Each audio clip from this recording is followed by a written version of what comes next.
Welcome to me, where suspenseful, thrilling, and mysterious stories will draw you into a world where the lines between reality and fantasy seem to blur. When the night falls, when all the sounds gradually quiet down, leaving only your own heartbeat and breathing, that's when these stories begin.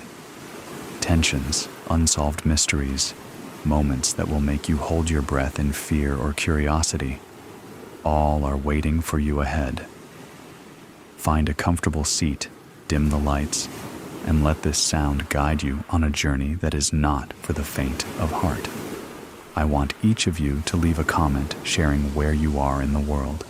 And if you are enjoying the episodes, don't forget to give a like and subscribe to the channel now. Relax. Are you ready?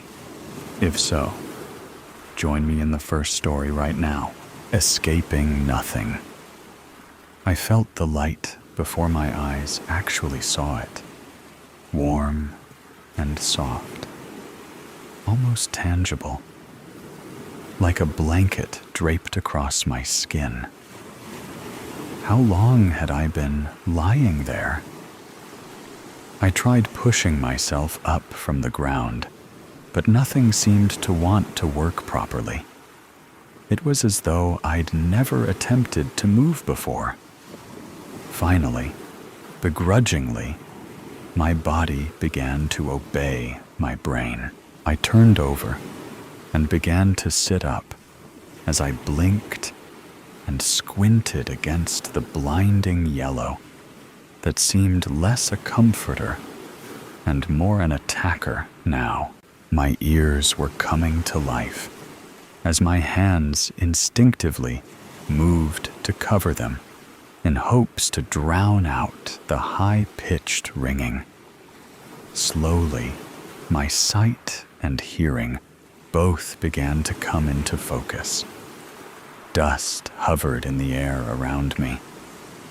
What had just happened? As I stood up, I racked my brain for anything that could help me understand my surroundings. My legs were as untrustworthy as my memory, however, so I quickly sat back down on the dark green grass. Okay, let's try this again. I encouraged my limbs. I took my time getting on my feet, watching my legs carefully as they strained. I had no coverings on my feet. I had no coverings on the rest of my body either, it seemed. Scanning the horizon, there seemed to be no one around to notice my nakedness. Nothing I could see indicated that there were any others at all, actually. I began walking towards the hill that lay in front of me. It was steep, but not so steep that my aching, wobbly legs couldn't manage to navigate it with a little help from my hands. When I reached the peak, I could see for what seemed like miles in every direction. Hello? I called to my left. Hello? I called again. Is anybody there? Where was everyone else? I began to walk down the hill, continuing in the same direction. Hundreds of large, sharp rocks jutted from the ground, as though driven up by some unnatural force. I had to dodge cracks in the ground that wound incoherently about the land. Oddly enough, they seemed to be slowly closing rather than expanding. Hello? I called again. Is anybody there? I yelled. Everything around me was unfamiliar. Why couldn't I remember what happened? Was there anyone else? Or was I the only one who... No. I couldn't think like that. There must be others. I am in the middle of nowhere. There is no indication of civilization around me at all. So why should there be others here? There must be others. It wasn't a question of if, but of where. "Hello!" I screamed, nevertheless. I couldn't convince my mind that I would be out here all alone. The only response was the sound of a soft breeze, rustling trees in the distance. The sky around me was dark as my concern grew. I suddenly felt very exposed. The only safe place seemed to be the grove of trees that the breeze had discovered, so I started walking that way. Quicker, more quickly. Finally, I was running. Fear began to overtake me and drive me. At last, I stepped into the darkness of the woods and worked to catch my breath before examining my new surroundings. My eyes adjusted to the dim light quickly. Hundreds of trees surrounded me, but in the trees, I could see creatures moving about, jumping from limb to limb, flapping their wings for balance. Birds. Birds are here. That's a really good sign. What else? I walked forward, moving leaves and branches away from my face, pushing deeper into the woods. A low rumble that stopped me in my tracks began to emerge from the shadows. I could feel my heart rate quicken as a large animal stepped into what little light could penetrate the canopy. Its yellow eyes captured that light and threw it back at me as it bent its long, sharp fangs. I couldn't move, but I wasn't sure I wanted to either. The large cat walked towards me as it snarled softly. It sniffed my bare skin before letting out a chilling roar. My eyes closed tightly, but no other aspect of my body was capable of responding. "Ah, he's over here," I heard someone speak. "Seems the tiger found him," the voice chuckled. The words seemed to come from every direction all at once. The tiger backed away and trotted back into the shadows. I followed her lead. While my mind told me I should have been relieved to hear the sound of another, something in me was trembling and fearful. I crouched down behind a tree, hoping the shroud of bushes would shield me until I could learn more. "You hide from me?" The voice was louder and echoed in my brain. I searched the woods frantically, but saw no one. Then I heard rustling in the trees and the sound of footsteps on the ground. "Run!" I obeyed my instincts and forced my body to move, retracing the path I'd used to come into the woods. Getting out, getting to the light, was my only goal. "Now you run?" The voice that still seemed to surround me questioned. "Where will you go?" "There is nothing." Exploding out of the trees and into the light, I pressed on towards one of the large shards of stone that pierced the landscape and slid behind it. My uncovered legs scraped against the ground, opening up small gashes. I watched the blood trickle from me like a foreign substance, red and dark, until finally I shook my mind free and turned toward the dangerous grove of trees to watch, to wait. The voice was right. There is nothing. Why do you run? Why do you hide? The voice boomed inside my mind, but I saw no one. My fear turned to anger and frustration. Why do you hide? There is nothing. There is no one. I am alone. I am the last one. What did you do to them? What did I do to who? The others. Just do it to me. If I'm the last, just do it to me. The last? Oh no, you are not the last. Quite the contrary.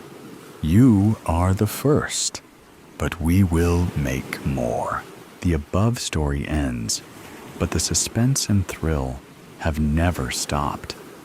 Right here is another equally interesting story. Please continue listening. The Tainted Wing. Heaven appeared to me as a realm of endless light, a shimmering sky of golden amber merging seamlessly into liquid blues. The feeling surrounding me was one of tranquility and unshakable joy, where time was irrelevant and every breath irrepressible love. I remember the moment I descended from my sanctuary, plunging through the ether toward the fractured world below. It was within the void that I first encountered the presence of something aberrant. The journey between realms was meant to be swift, a seamless passage through the celestial streams.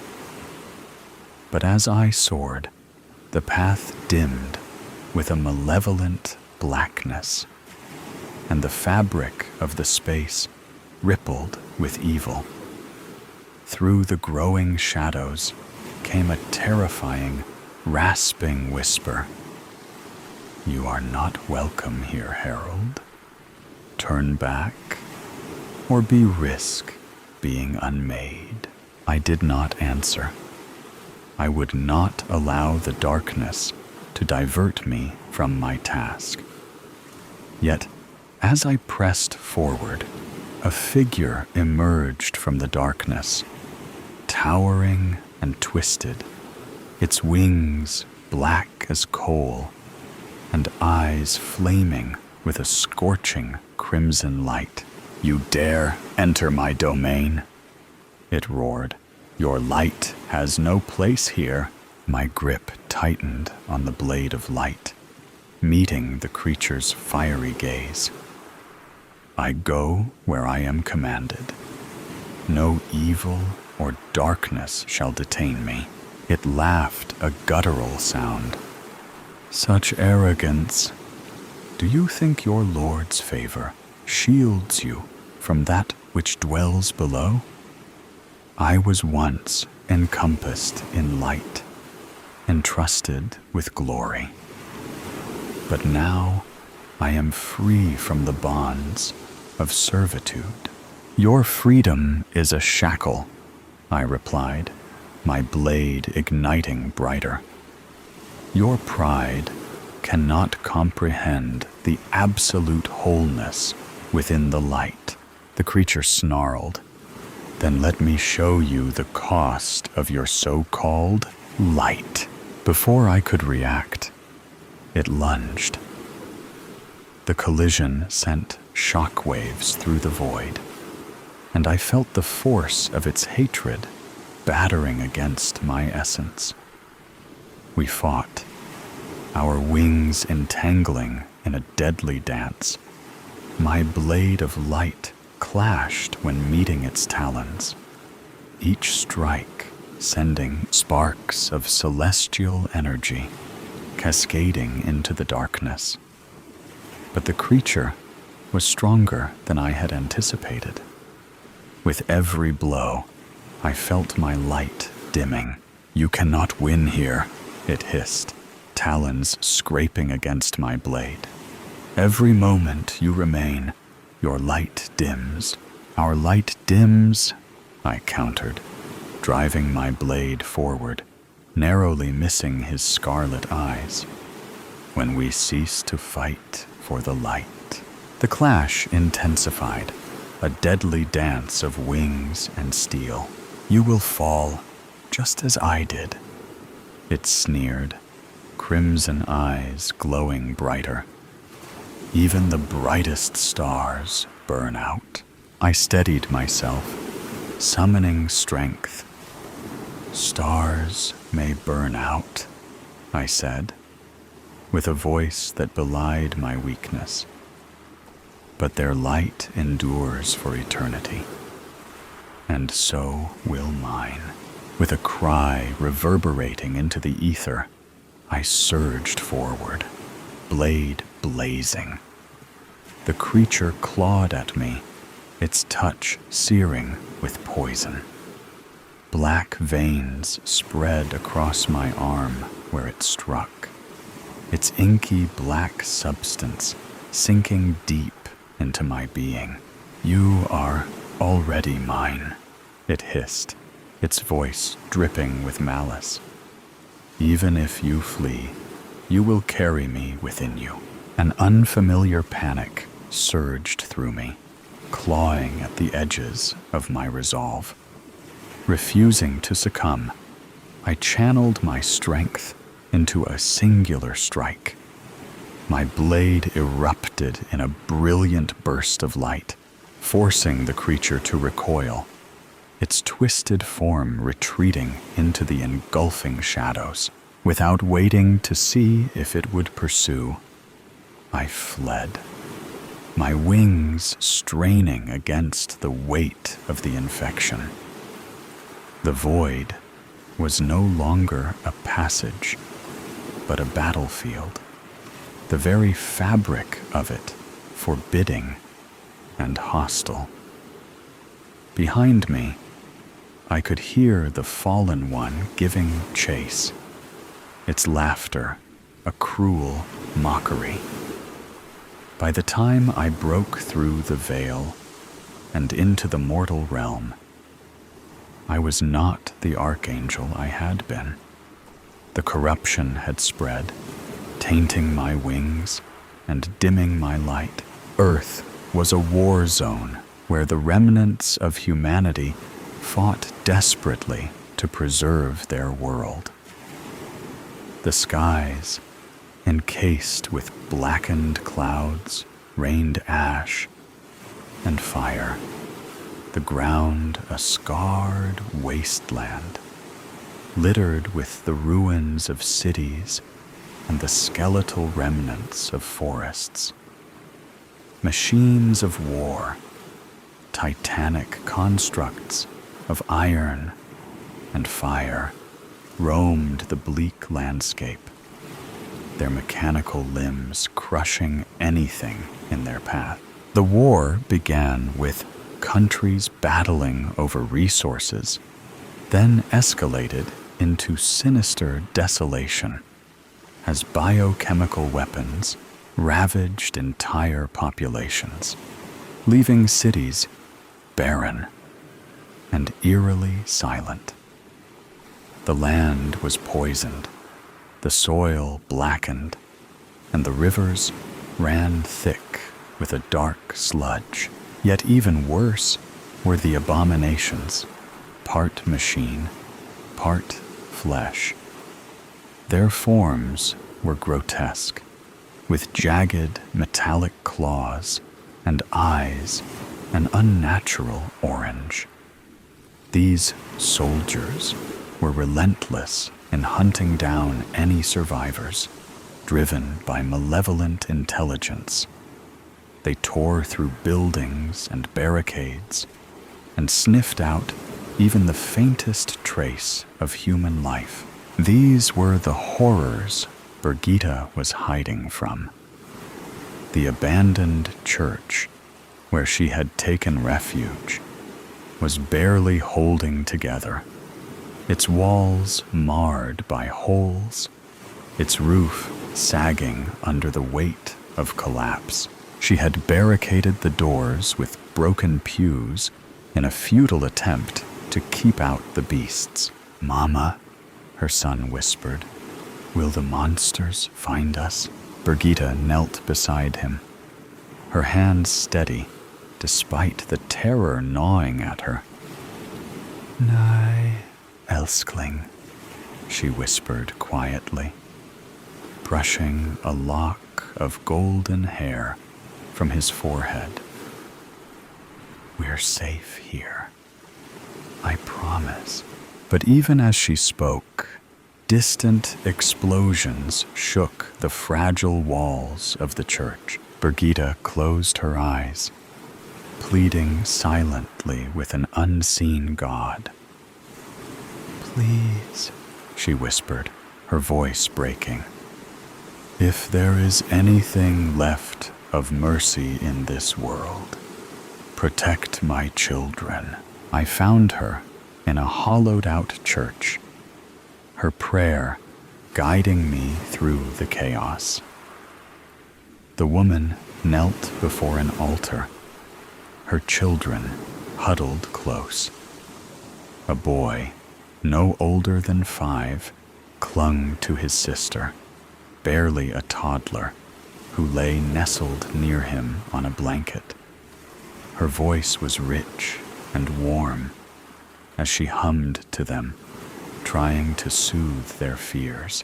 The echo of my footsteps on the stone betrayed my approach. Her head jerked up, eyes flashing with fear and defiance. One hand gripped a tarnished knife, while the other wrapped protectively around her children. Her long blonde hair, tangled and unkempt, framed her face like a wild halo amidst the grime and chaos. "Who are you?" she demanded, her voice hostile and raw. "A messenger," I replied, my voice strained. The poison had reached my throat, turning my words ragged, as though spoken through a veil of splintered glass. "Do not be afraid." "Afraid? You think I fear you more than what's out there?" She gestured to the collapsing walls, where the thunder of the ravaging war rattled the silence. "Not me," I said softly. "You've prayed for hope, and I've been sent to you to deliver it." Her laugh was bitter. "Hope? What hope is left? We're starving, freezing. My husband's gone, and the monsters will find us soon enough." Her hands moved to draw her children closer. "What hope can you possibly bring?" I knelt before her, my wings folding awkwardly. Just a vague glimpse of their former glory as she glared at me, her chest heaving as flickering sparks from the firelight danced past her gaunt face. "What hope do you bring?" she whispered, this time softer. "The world is burning." "Yes," I said.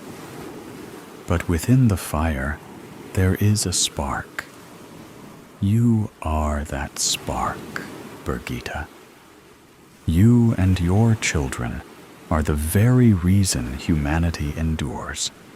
Your love, resilience, and bravery in the face of ruin are acts of creation amid destruction."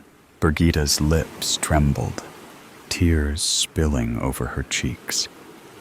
I'm just a mother desperately trying to keep her children alive. How can that matter?" I reached out, the flesh on my fingers blackening, cracking, as the infection spread into every cell.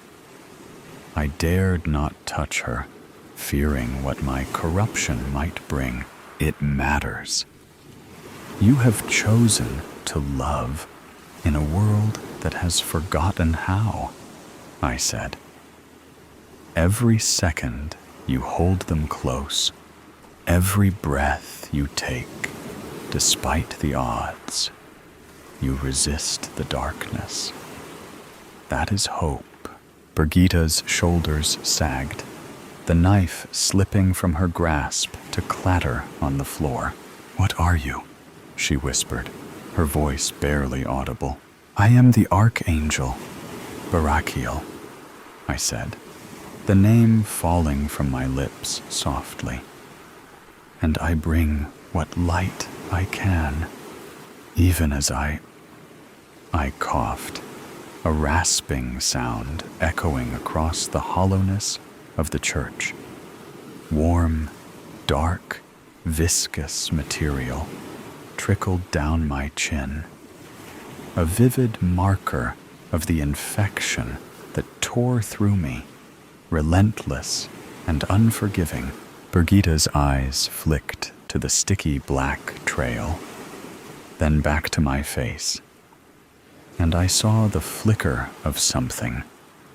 Fear, pity, something fleeting, before she caught herself and steeled her expression.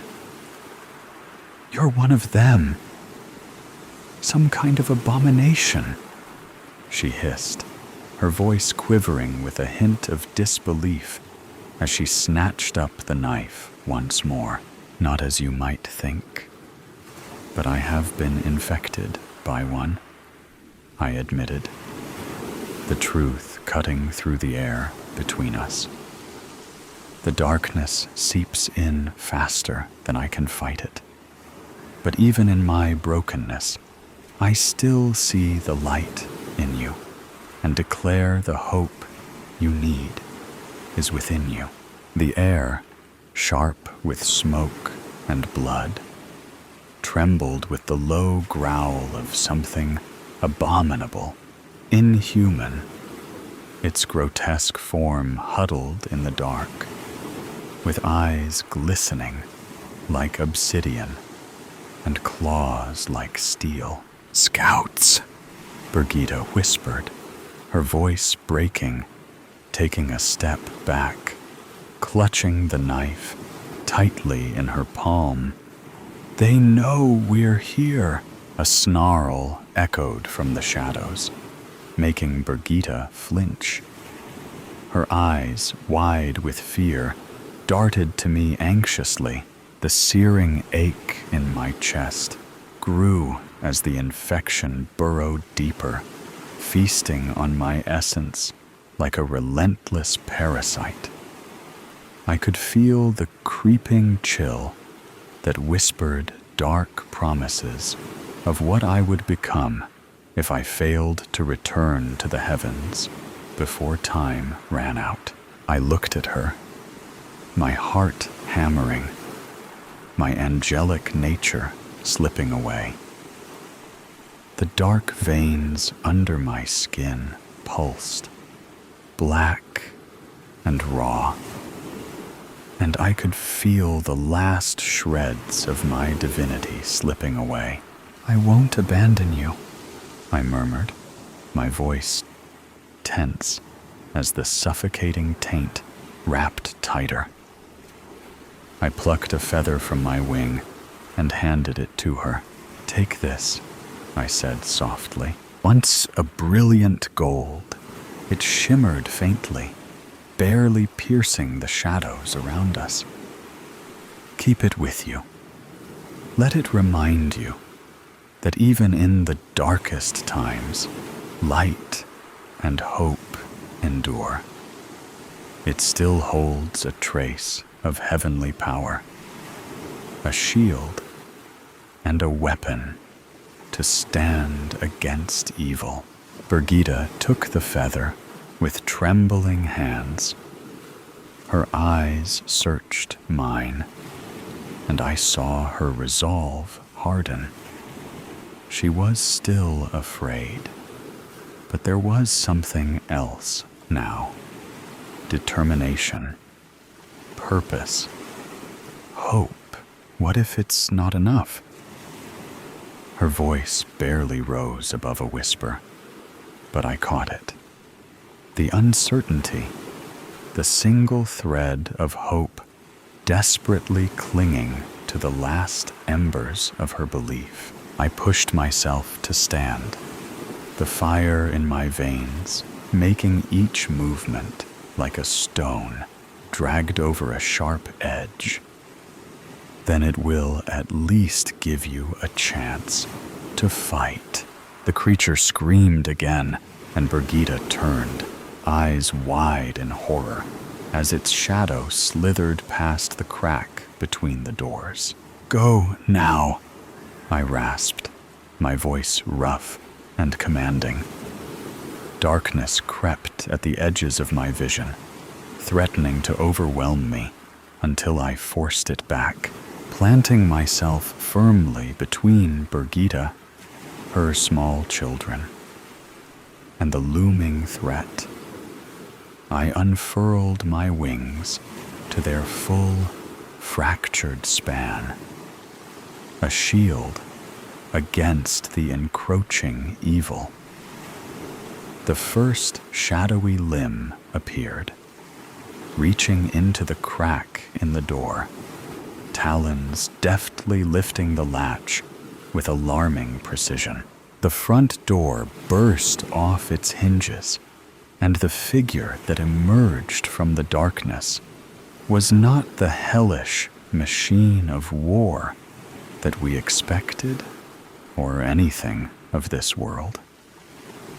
The presence that breached the doorway burned with unnatural heat, making the air quiver. It was twisted, with slit-cut eyes, like fractured stars, and a mouth that split open in a grin of jagged teeth. So, the fallen angel seeks to defy his own fate, it rasped, a voice that reverberated with 1,000 tortured echoes. What hope do you carry now, Barakiel? You are already ours. I felt the infection tighten its hold, tendrils of pain trying to squeeze the light from my very soul.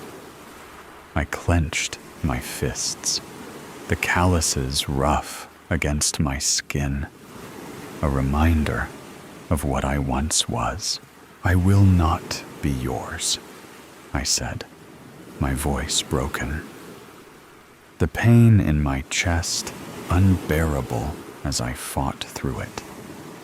The black tide aimed to unmake me, twist me into a creature like the one before me. But I would not let it. The creature's grin widened, vile and triumphant. "You will carry the dark within you, Barakiel. It will warp you. The more you fight, the deeper it sinks its claws. It is already too late." I raised my head, eyes aflame with defiance. "It is never too late while I have breath," I said, my voice slicing the air with the force of a blade. I was sent here with a mission of hope, and I will see it fulfilled. Hope is not dead yet. The demon lunged, its claws sharp and malignant. I dodged, the muscles in my wings straining as I twisted, a blinding arc of light forcing the creature back. "You are fighting a losing battle," it spat, darkness coiling from its fingers like serpents. I struggled, the poison a wildfire of agony tearing through my veins. But I willed my light to stay. If I gave in, if it reached my heart, I would become a vessel of destruction, a slave to the same darkness I now fought against. Behind me, I heard Birgitta's voice, high and urgent. "Come, Niels!" Her voice mingled with the frightened whispers of the boy and cries from the baby. They bolted, seeking an escape into the howling wind, carrying the salty tang of the sea. The icy bite of the wind was a dramatic contrast to the suffocating air they had just fled from. The demon's attention whipped toward the door, where Birgitta and her children had just vanished. As the creature's attention shifted, I took a deep, shuddering breath, its black gaze shifting back to me with malice. I could see flashes of Birgitta's face in my mind, the desperation in her eyes, the way she had held the feather from my wing like it was her last breath. Her voice echoed in my thoughts, urging me to hold on, to find the strength. "You're our only hope, Barakiel. Don't let this darkness take you." "Hope," I whispered, "the word a promise, is my purpose." With every ounce of will, I drove forward, slicing through the dark, cutting through the creature's defenses with a surge of light that burned like the sun. I summoned all that was left of my divine power, casting it into the heart of the aberration, and a final, blinding light sent the darkness sprawling, leaving a broken shadow at my feet. The air shivered, thick with the scent of burnt anguish. I knew the battle was far from over, that the insidious infection still clawed at me, relentless. But the light had not been extinguished, and if I still breathed, hope would remain. "Run," I whispered to the echo of Birgitta's face in my mind, the memory of her strength bolstering my resolve. Find the strength to believe. Never give up hope. The infestation surged, and I stumbled toward the shattered remnants of the church doors. I shook as much of the taint off my wings as I could, and took flight. Shutters creaked and flapped against the painted facades of the old, weather-worn cottages that lined the cobblestone lanes. Birgitta's breath came in short, panicked gasps as she ran, her ragged robe billowing behind her. Her children clung desperately to her, Niels stumbling over the uneven stones, Sarah clutching her neck, as their fearful blue eyes reflected the glow of street lamps that sputtered in the chill wind. The cobbled streets seemed to twist and narrow with every step, as if the town were conspiring to trap her. Soaring over the small, deserted city, I searched for her, eyes straining, urgently following the flickering trail of hope. Off in the distance, I could see movement. I pursued cautiously, the embers of energy flickering perilously as a warning not to delay leaving this world any longer.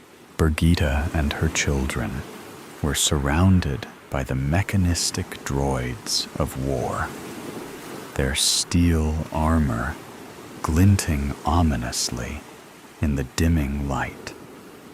She stood unyielding, one arm lifting the feather high, while the other clutched little Sarah against her chest, Niels clinging to her legs. Her long, golden hair curled around her like wildfire, and she met the advancing machines with a determined gaze. The glow from the feather expanded, creating a shield that pulsed with radiant power, encompassing her and the children. The droids paused, their movements jerky and tangled, as if the light had scorched them. They clashed and sputtered, their circuits disrupted by the barrier.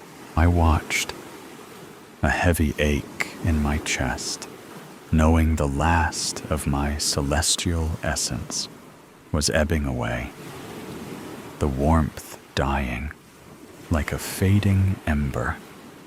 Birgitta's eyes caught mine one last time, fierce and steadfast, as the shield held strong against the approaching metal horde.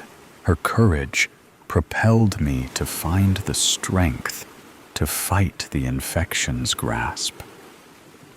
With the last drop of my essence, I flew into the void, toward the heavens, leaving behind the realm that had almost claimed me, holding tight onto the vision of Birgitta's bravery and the hope she now carried in her heart as I pushed toward my salvation beyond the stars. Let's continue with the next no less thrilling stories, all in this together. Why are we still here? Because we can't leave. Not yet. Who says we can't? We don't even know what we're waiting for. You don't get it, do you? This isn't about waiting. It's about figuring things out. Figuring what out? We've been over this 100 times. There's nothing left to figure out. You're wrong. There's always something left. A piece of the puzzle we're missing. Puzzles are for people with time. We don't have time. Hey guys, what you doing? Don't you dare say that. We have all the time we need. Then why do I feel like the walls are closing in? Because you're panicking. You always panic. Of course I panic. You're the one pretending everything's fine. I never said it was fine. I said we're working on it. Working on it. We're running in circles. Calm down. You're making this harder than it needs to be. Harder? It's already impossible. We're trapped in here. We're not trapped. We're contained. Contained? That's just a fancy word for stuck. No, it means there's a purpose. A reason we're still here. Stop with the reasons. I just want out. Yeah, same. I was just over there. And go where? Where do you think out even is? Anywhere but here. Anywhere I can breathe. Breathe? You've been breathing just fine. Wow, rude. Have I? Or have I been suffocating this whole time? That's dramatic. Even for you. Don't patronize me. I'm not. I'm just saying you're looking at this the wrong way. And you're saying that like you have all the answers. I never said I did. But at least I'm trying. Trying? You're the reason we're still here. Me? You think this is my fault? Of course it is. If you hadn't... Stop. Don't go there. Why not? Afraid of the truth? I'm not afraid. I just don't think blaming each other is helping. Helping? Nothing's helping. That's because you won't let it. Won't let it? I'm the only one trying to get us out of this mess. It is a bit untidy around here, to be fair. You call yelling and flailing trying? That's not trying, that's flailing. At least I'm doing something. Maybe what we need is to stop doing and start thinking. Thinking? We've been thinking ourselves into knots. Knots can be untied if we're careful. I don't want to be careful. I want to be free. You keep saying that, but you don't even know what freedom looks like. It looks like not this. Like not you. Funny. I was about to say the same thing about you. Maybe that's the problem. Maybe we're the problem. No, not we, you. Me? Don't start pointing fingers. Why not? You've been pointing them at me this whole time. Who are we pointing at? Because you don't listen. Neither do you. Enough. All of you, shut up. Who are you to tell us to... Wow. Double rude. No, I'm done with this. I've had enough of your bickering. And what do you plan to do about it? I'm going to end it. All of it. You wouldn't dare. Try me. Wait. We can talk about this. No more talking. No more excuses. Please don't. We can figure this out. Too late. It's time to let go. Let go of what? Of you. Of me? What does that even mean? It means I'm done carrying the weight of all of you. All of us? Oh, that's rich. You're the one who's always so heavy-handed. Am I? Or am I just the one who has to clean up your messes? Messes? Don't pin this on me. I didn't ask for you. And I didn't ask for you. Any of you. Aw, that's mean. Great. Here we go again. With the martyr complex. It's not a complex.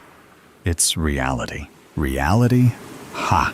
Do you even know what's real anymore? Stop it. Stop pretending like we're separate. What's that supposed to mean? It means we're not as divided as you think. It means we're all one big, happy family. Don't start with that nonsense. We're here. We're real. No, you're here because I am. That's ridiculous. We're here because we exist. You exist because I let you. I exist because you liked acid a little too much in your 20s. Let us? Oh, that's bold. What makes you think you're in charge? Because without me, there's nothing. No thoughts, no plans, no voices. Voices? You're hearing voices now? Yes, yours. Constantly. Every waking moment. Wait. Are you saying we're not real? I'm saying I don't know anymore. Well, that's convenient. Blame it on a lack of clarity. I am so real. It's not clarity I'm missing. It's control. Control?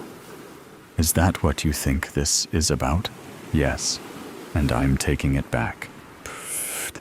Control freak. You can't just erase us, can't I? If I created you, I can end you. You didn't create us. We've always been here. No, you're fragments, splinters of a broken mind. Broken? You're calling us broken? Look at yourself. I have.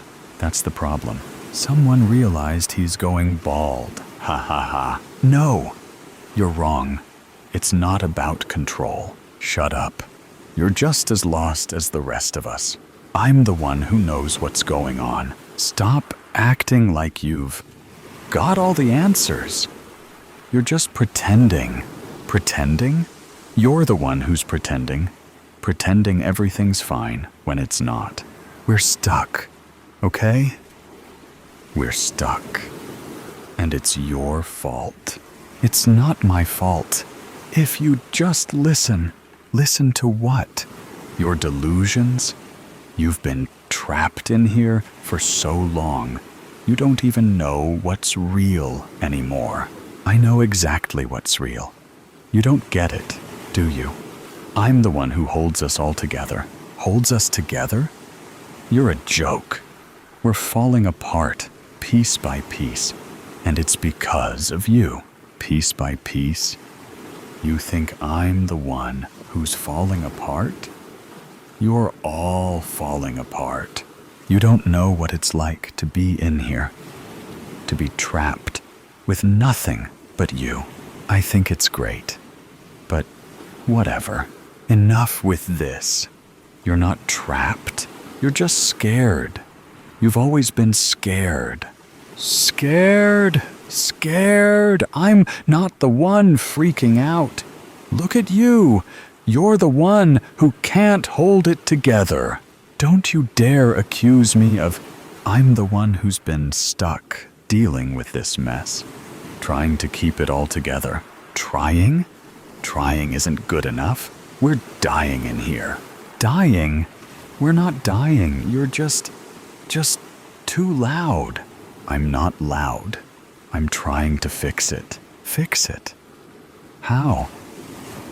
You can't fix anything. You're just broken. All of us are. I'm not broken. I'm not. You are. I've had enough of this. I'm leaving, whether you like it or not. You can't leave. You don't even know how. I'm taking my toys and going home. Leave? Where the hell would you go? Somewhere, anywhere but here with you. You don't get to leave. We're stuck together. This is it. You're never getting away. Enough. All of you. Just shut up. Please. Just shut up. I don't care anymore. Oh no. Now you've gone and done it. Stop. Stop yelling at me. Stop. Stop making me feel this way. We're stuck, remember? And guess what?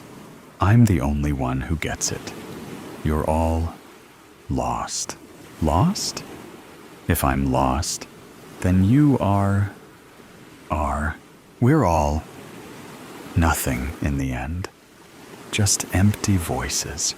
And you're a fat, bummed beaver with bad breath. Shut up. Just shut up. Please. No, we won't shut up. We won't let you hide anymore. You've been hiding for so long. You don't even know what it's like to be free.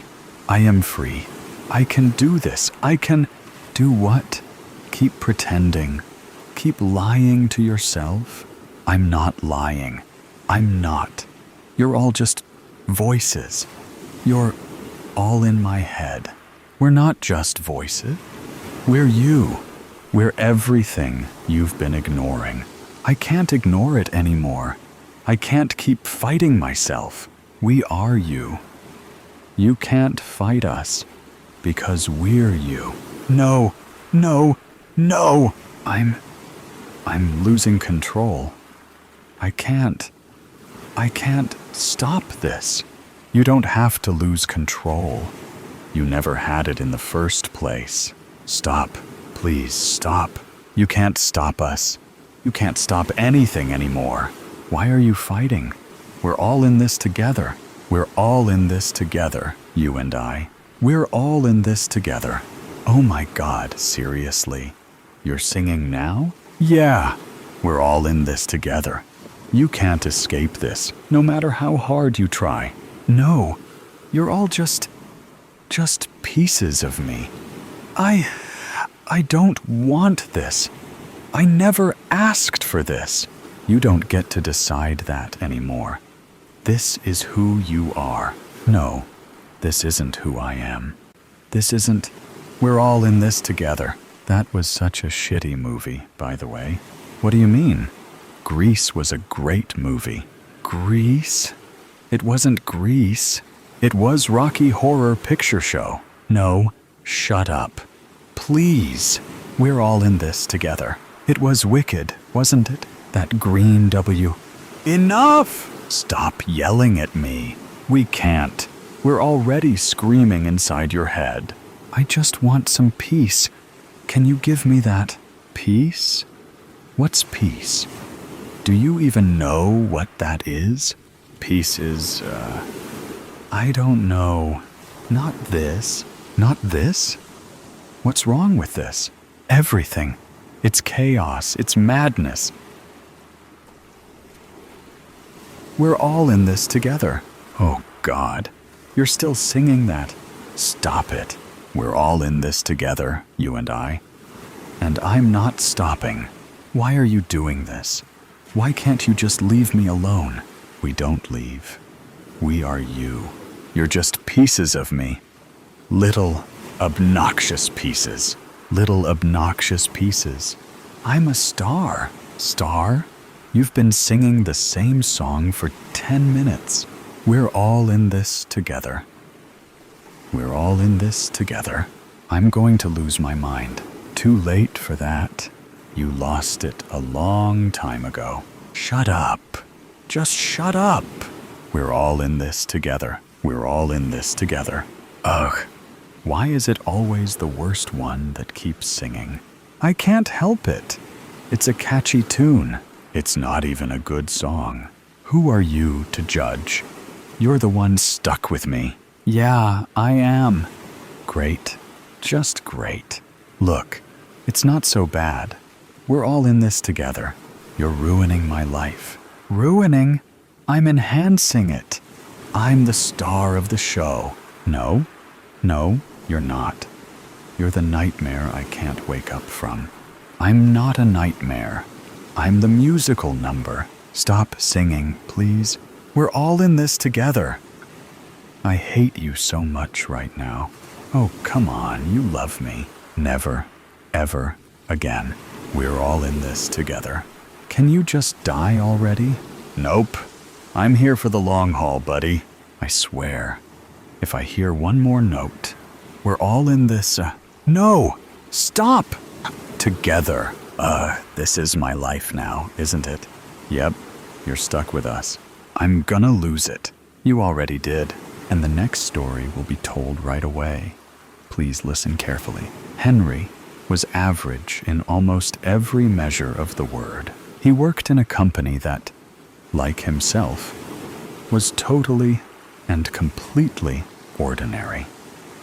Nothing he did on a day-to-day basis mattered. And that was just the way he liked.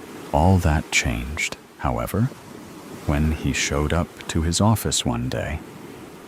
He'd been there for a few hours at this point, mindlessly typing away at his keyboard, when a thought occurred to him. Why had it been so quiet? Now, usually, he was the first one to the office and quickly settled into his desk. He would close the door and get lost in a sea of numbers and words. Still, though, Henry would always hear some chatter from behind his door. Maybe the beep of the copier or the laugh of a joke. Never had it been utterly silent like this. Henry tried to get out of his mind. He tried to continue with his work. Henry continued typing. Usually, his work soothed Henry. But now, a growing sense of uneasiness filled him. Somehow, he knew that if he stopped working and dared to open his office door, everything he loved about his life would come to an end suddenly and horrifically. Henry continued typing. Henry knew that he couldn't keep mindlessly typing at his keyboard. So, he decided to get up and investigate what was happening. Henry continued typing. It appeared that Henry didn't want to follow the laid-out structure of the story. Perhaps he thought that if he kept typing and doing his work, all this wouldn't be happening. That's the spirit, Henry. Bravo. You figured it out. Well done. But seriously, don't you think it's time to face the inevitable and open the door? Henry continued typing. All right, you win, Henry. I'll leave you alone now and let you live out the rest of your life in ignorant bliss. Goodbye, Henry. Henry paused and stood up. He walked over to his door and opened it slowly. Henry couldn't pretend to keep working any longer. He walked over to his door and tossed the door open, as if to say, I don't fear the situation I am currently in. In fact, I am Henry, and I laugh in the face of danger. The door slammed against the wall and revealed an empty office. The brave protagonist decided to get to the bottom of this. Henry walked carefully out of his office. Then, he walked down a hallway and stopped at a set of stairs. The left set went up, and the right set went down. Upon coming to a set of stairs, Henry took the one on his left. Henry paused for a moment before heading down the right set of stairs. For some reason, beyond all common sense, Henry decided to take the stairs on the right. He surely knew that there was nothing at the bottom of those as he descended each step. After all, he'd been an employee at the company for, I don't honestly know how long. My, how embarrassing. Well, let's say longer than a year and less than 100 years. Yes, I'm quite happy we've come to an agreement. Henry reached the bottom of the stairs. He looked around and saw nothing there except for a bucket. He walked over and picked up the bucket, then headed back up the stairs. Ah, yes, the bucket. Quite a crucial piece of the story. I'm glad you spent all that time walking to the bottom of the stairs for a bucket. Henry made his way to the original fork in the stairs and went up this time. An eerie feeling began to creep into Henry. He hoped that maybe he had just missed a memo and everyone was in an early morning meeting. They were rare, but did happen from time to time. Once he reached the top of the stairs, he walked through an open door and into the meeting room. Henry clutched at the bucket dearly. The bucket was a soothing presence for Henry and comforted him. He needed every bit of comfort he could manage because the meeting room was completely empty. Not a sign of life except for half a box of donuts from the day before. Henry quickly walked through the room and into the hallway. After a short while, he came to 3 closed doors. On the left was a red door. In the middle was a purple door.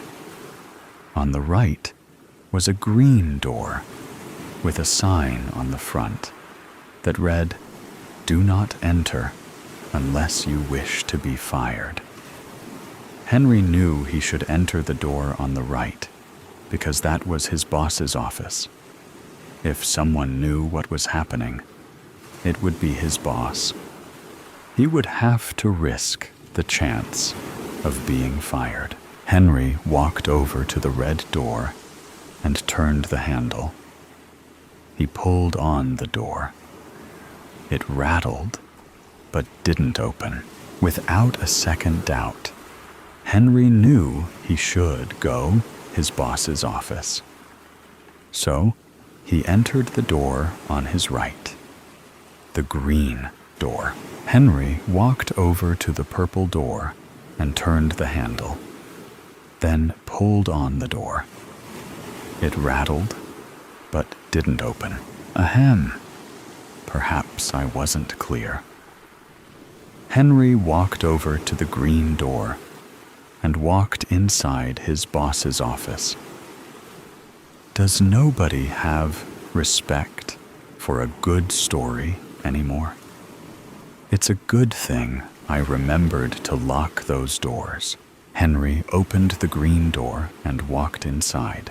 When Henry walked inside his boss's office, to no one's surprise, it was empty. There was nothing but a solid wood desk and huge bookcases on each side. At that moment, Henry resigned himself to a life of solitude. He was sure that he was going to spend the rest of his miserable life in complete and utter isolation. And he was okay with that. Come to think of it, he never really liked having his co-workers around, did he? Sure, he didn't hate the small talk or the company meetings, but he was certain he could come to terms with being without.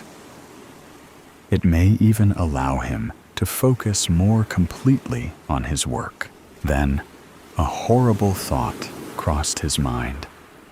How would he work if there was no one to send his completed documents to? Truly a tough one. That's it. Henry will be the worker and the boss. Yes, that's genius.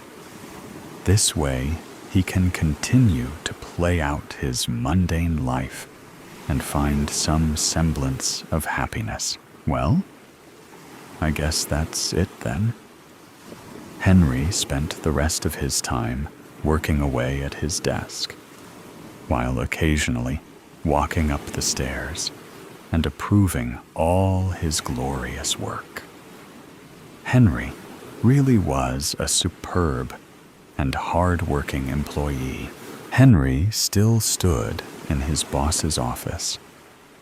He stared at a big red button that said, "Do not touch," in big letters. He walked over to it and pressed it. Oh, Henry. What did you think would happen when you pressed the button? Setting aside the obvious fact that it was clearly stated for you not to touch, did you think that by pressing the button, you could fight against the system? Fight against your fate? Fight against me? Ha ha ha. I applaud your resilience, Henry. Truly. Henry pressed the button again. Okay. This is starting to get pathetic now, Henry. How about you just head back to your office, and we'll go with the ending I already planned out for you. I know you, Henry. I know that you need someone to tell you what to do, and that without that, you can't function. So, I am telling you now, Henry, to turn around and go to your office and get back to work. Henry pressed the button again. The building shook, and Henry had to brace himself to avoid falling over. Henry, why did you do that? Didn't I just give you a direct order? If you press that button again, Henry pressed the button again. The building shook more violently this time. It shook until Henry felt like he might pass out. Then it all stopped at once. Henry waited, bucket firmly in hand, for a long time in that office. Henry waited until he felt like it was long enough. Finally, there was no one telling him what he should think or how he should act. It was a freeing sensation, but also a deeply disturbing one. Perhaps he would have been better off blindly listening to that voice, but it was too late to second-guess himself now. So he turned around and headed back to his office. Henry looked down at his watch. Almost time for lunch. Just when you think all the weird stuff has been told, the next story will make you think again. Finding Lucas. "He's in there.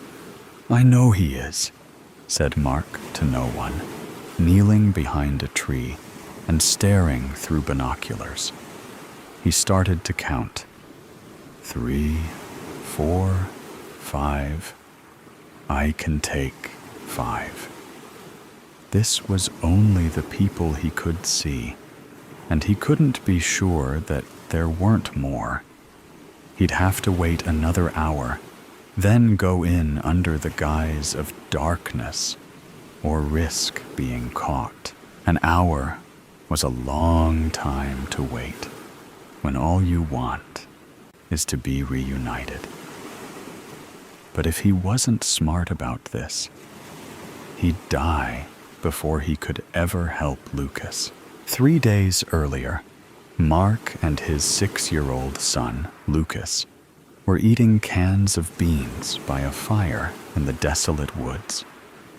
They assumed they were all alone. And why wouldn't they?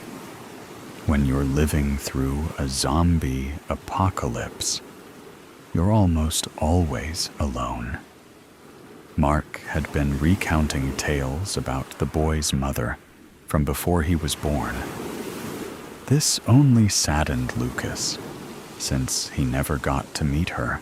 She died giving birth to him, back when modern medicine wasn't hard to come by, and before the day of darkness, the name the survivors dubbed for the start of the apocalypse. Survivors was a funny word to both of them, since they hadn't seen a single other human in the past 6 months. The last human they saw met his end at the hands of Mark and his trusty 8-inch blade he kept strapped to his ankle. The red-headed drunk had stumbled upon the two of them while they were pillaging an already slim, rationed convenience store. Seemingly friendly at first, he approached them with a good-natured spirit. It turned dark very quickly when he elbowed Mark in the face, picked up Lucas, and made a run for it. Carrying a 6-year-old boy slowed you down mightily, and Mark caught up to him rather quickly.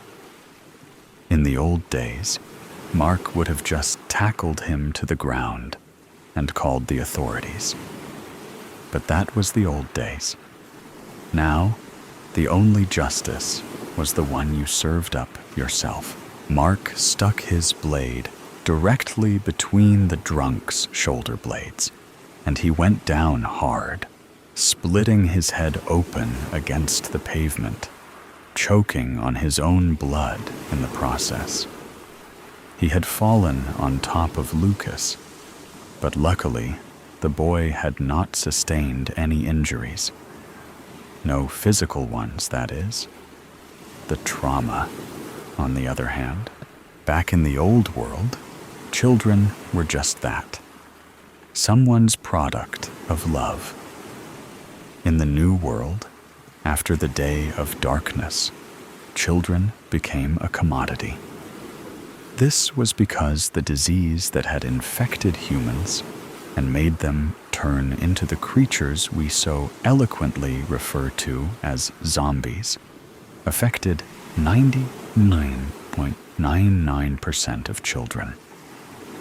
Studies showed, this was when there were still studies to be had, that it only affected about 96% of citizens above the age of 15.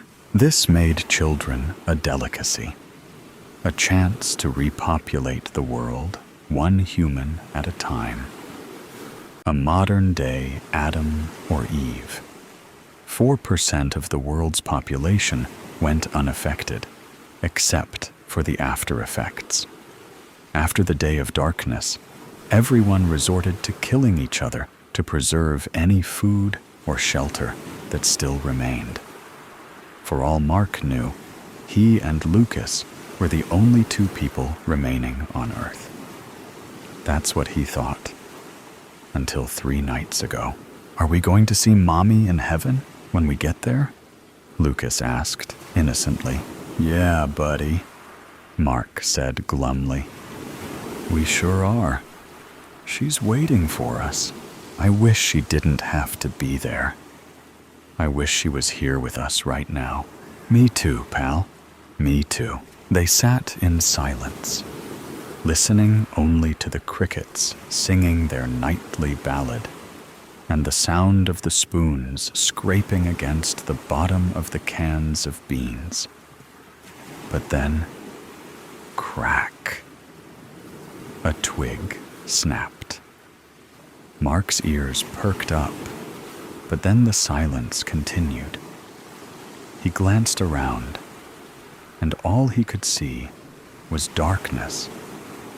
His eyes stopped on his boy, his sweet, innocent boy, who didn't deserve this life. He deserved to be a normal kid, to grow up with parents who loved him, in a house with a swing set and video games on the TV. Instead, they were always on the run, preserving their lives.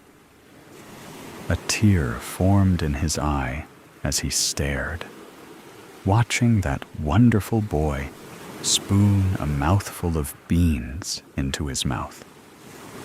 His son made eye contact and gave a smile, but then his face instantly turned to a look of terror.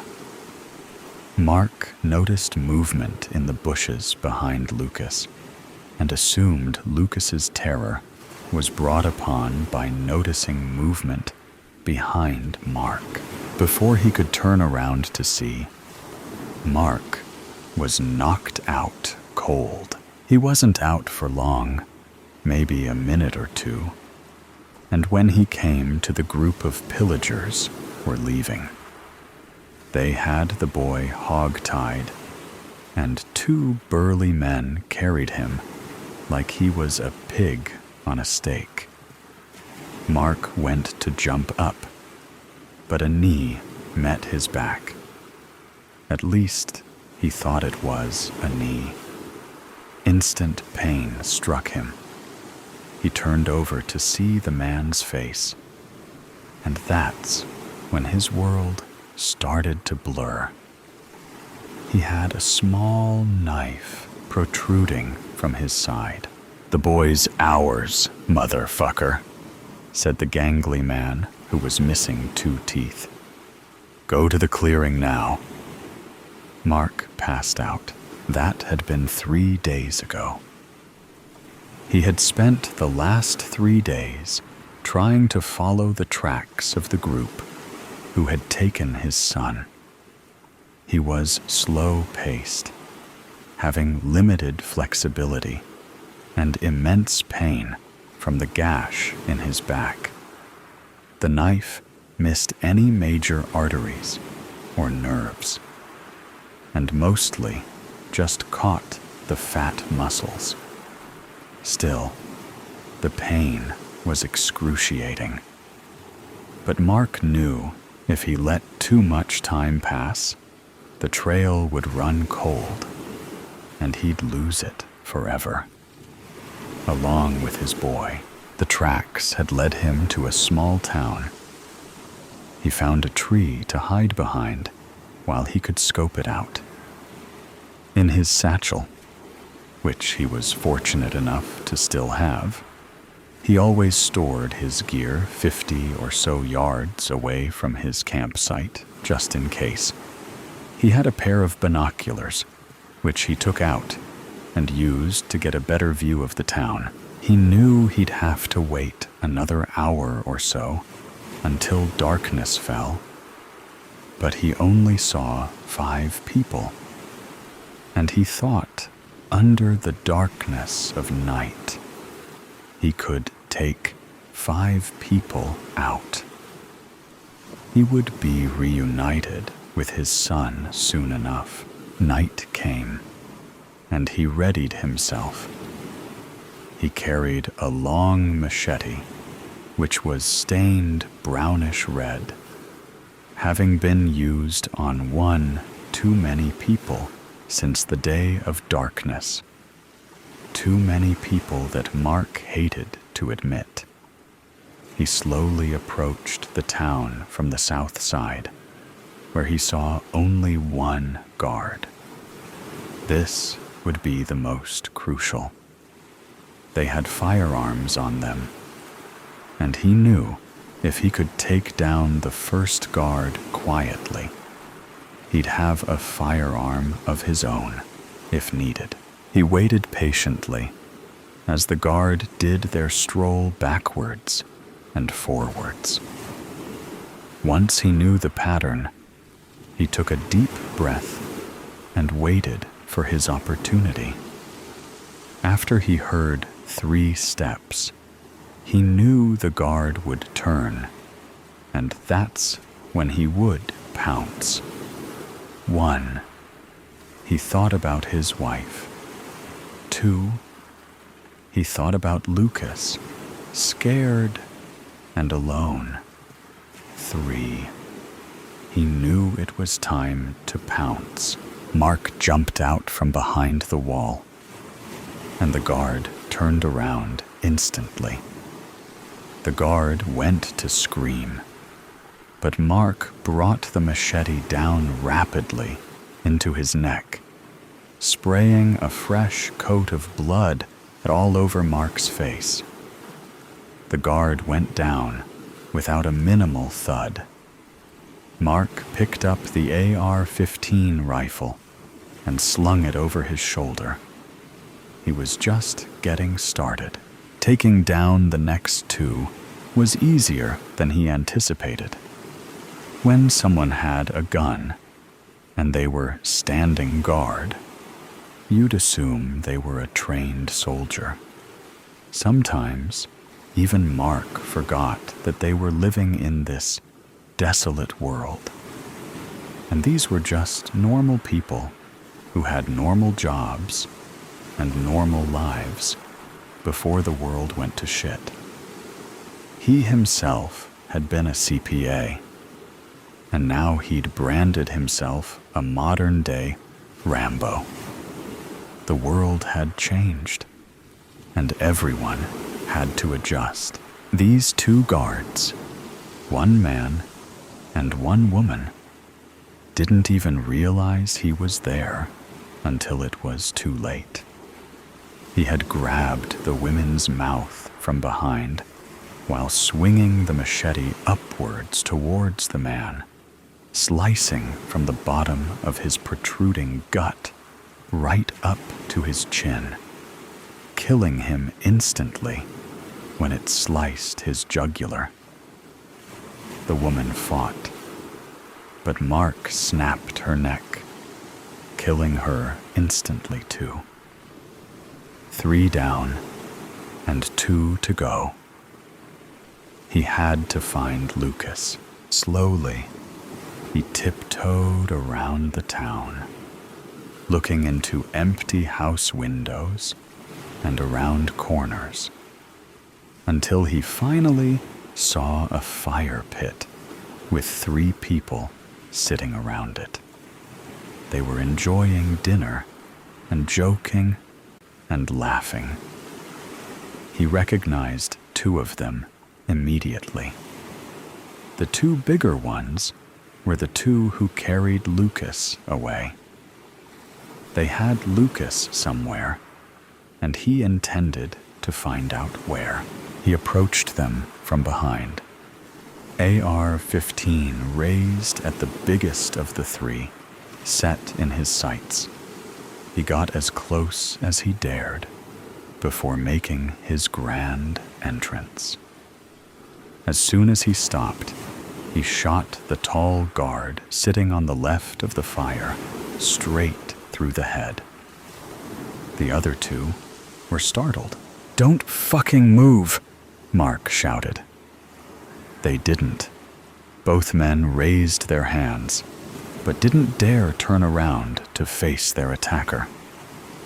Mark flanked them on the left, rifle raised, and aimed at them until they were in eyesight.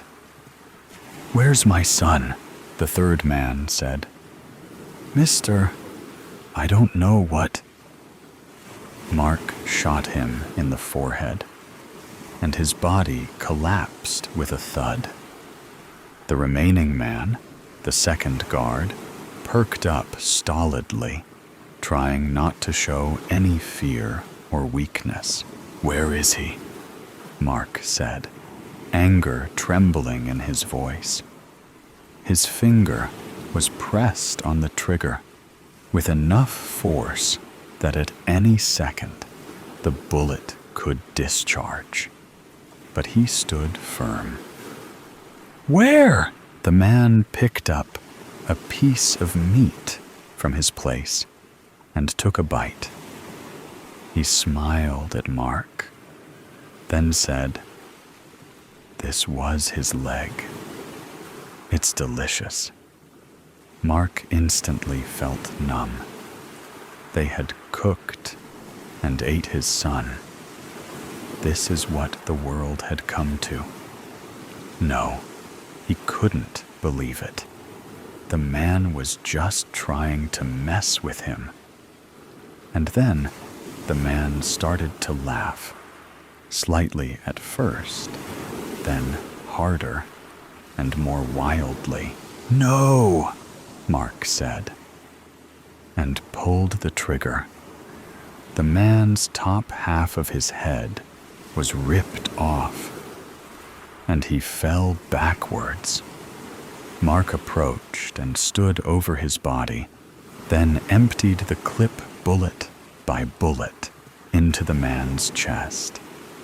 He was sobbing as he did it, and continued to pull the trigger until he heard that fateful click, click, click of an empty chamber. He fell to his knees, and that's when he felt the pang of steel press against the back of his head. The man who stabbed him, the gangly man with 2 teeth missing, was pressing a pistol against the back of his head. "Well, looky here. Back from the dead, I see. And from the looks of it, you're angry and taking your vengeance." The man looked around at all his dead friends. "That wasn't very nice. Now was it? You killed my son, cooked him, and ate him," Mark pleaded through tears. "And I'm supposed to be nice?" He was breathing heavily, angry and full of adrenaline. "Ate I am? Boy, we ain't cannibals here." Mark got a spark of hope, reached stealthily into his ankle holder, and pulled out the 8-inch knife he kept there. When he could tell the man was distracted, looking at his dead friends, Mark dove right, swinging his left arm up to hit the man's arm and knock the gun away. At the same time, he came across with his right hand, slicing at the man's legs, instantly causing the man to go down shrieking in pain. Mark jumped on his back, wrestled him fully to the ground, and grabbed a tuft of his hair. He yanked back and pressed his blade against the man's neck. "Your man just admitted to it," he screamed. "He was trying to get under your skin," the man pleaded. "Please, I'll tell you where he is. Just don't kill me. Please." Mark pressed the knife harder against the skin, and the man could feel the cold steel pierce the thin skin in his neck. "You have 10 seconds, Mark said. "How do I know you ain't just gonna kill me after I tell you?" the man asked. "You have my word. Tell me where he is, and I'll let you go." 6, 5, 4, okay. About a mile south of here, there's a village, a bigger village. They have goods that we never had access to. We traded him this morning for food and booze. It includes that whole pig you saw my man eating over there. "How do I know you're telling the truth?" Mark asked, pressing the blade slightly harder. "My pocket," the man choked. "There's a written bill of sale in my pocket." Mark loosened his grip, and the man let in a deep gasp of air. "It includes 2 more restocks of supplies over the next 3 months. Your boy was worth a hell of a lot to a village looking to build the world over again." He heaved, trying to catch his breath, and coughed. Mark reached into the man's pocket and grabbed the paper. He was telling the truth. "How many people in the village?" Mark asked. "I don't know. 20, 25 maybe."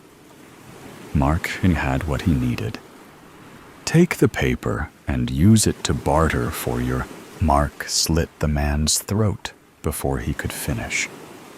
Blood oozed from his throat at a rate Mark had never seen. The man went limp, and Mark stood up. He spit on the man's back. "Go to the clearing," he said, then kicked the man's lifeless body. Lucas was alive, still lost, but alive as far as he knew. He was in a village a mile away, with 25 people guarding it. He'd need weapons. He'd need rest. He'd need courage.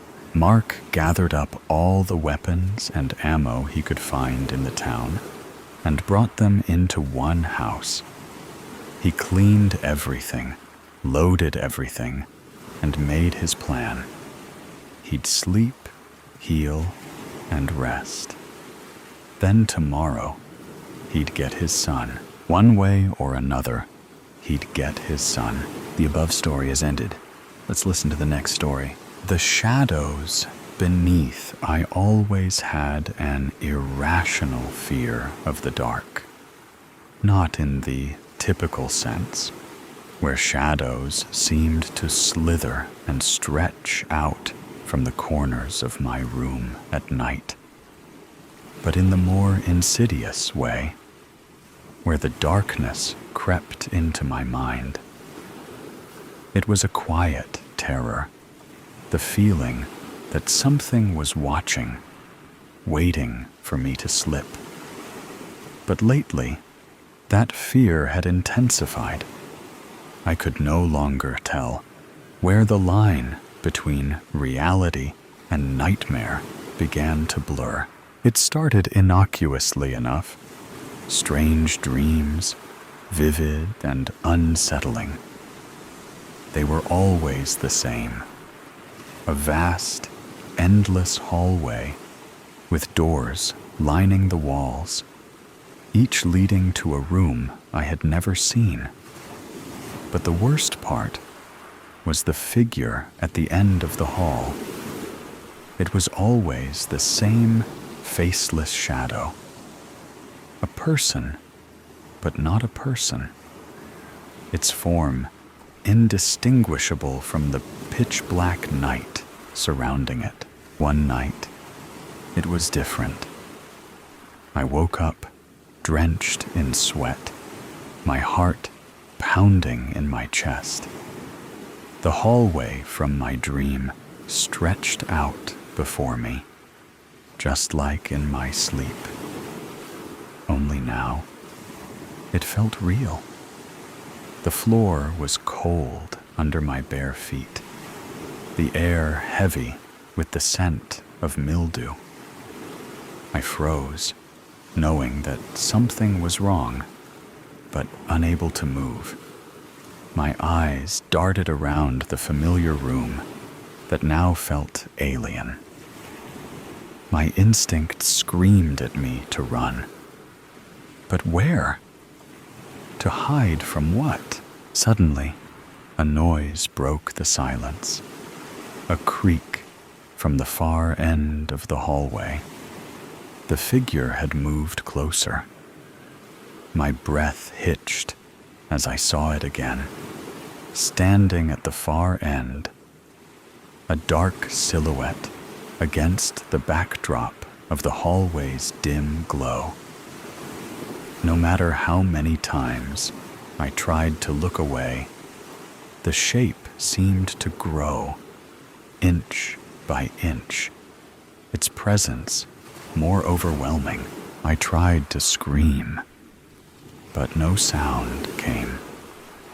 Panic surged as I tried to turn back to my room, but my legs wouldn't obey. Each step I took towards the hallway was heavier than the last, as if the darkness was pulling me in, urging me closer to the shadow. Then, for a split second, I saw its face, or rather, the absence of it. Where eyes should have been, there was only an empty, swirling void, a vortex of my worst memories. All the faces, all the fears I had ever tried to bury, resurfaced in that hollow, unblinking stare. In that moment, I understood. The figure wasn't some external terror. It was the manifestation of all the things I feared about myself. My fear was me. I was something that needed to be feared. But why? Why do I need to be afraid of myself? And then, in the middle of my terror, something shifted. I began to understand that the nightmare wasn't about running, hiding, or avoiding the figure. It was about confronting it, acknowledging what it represented.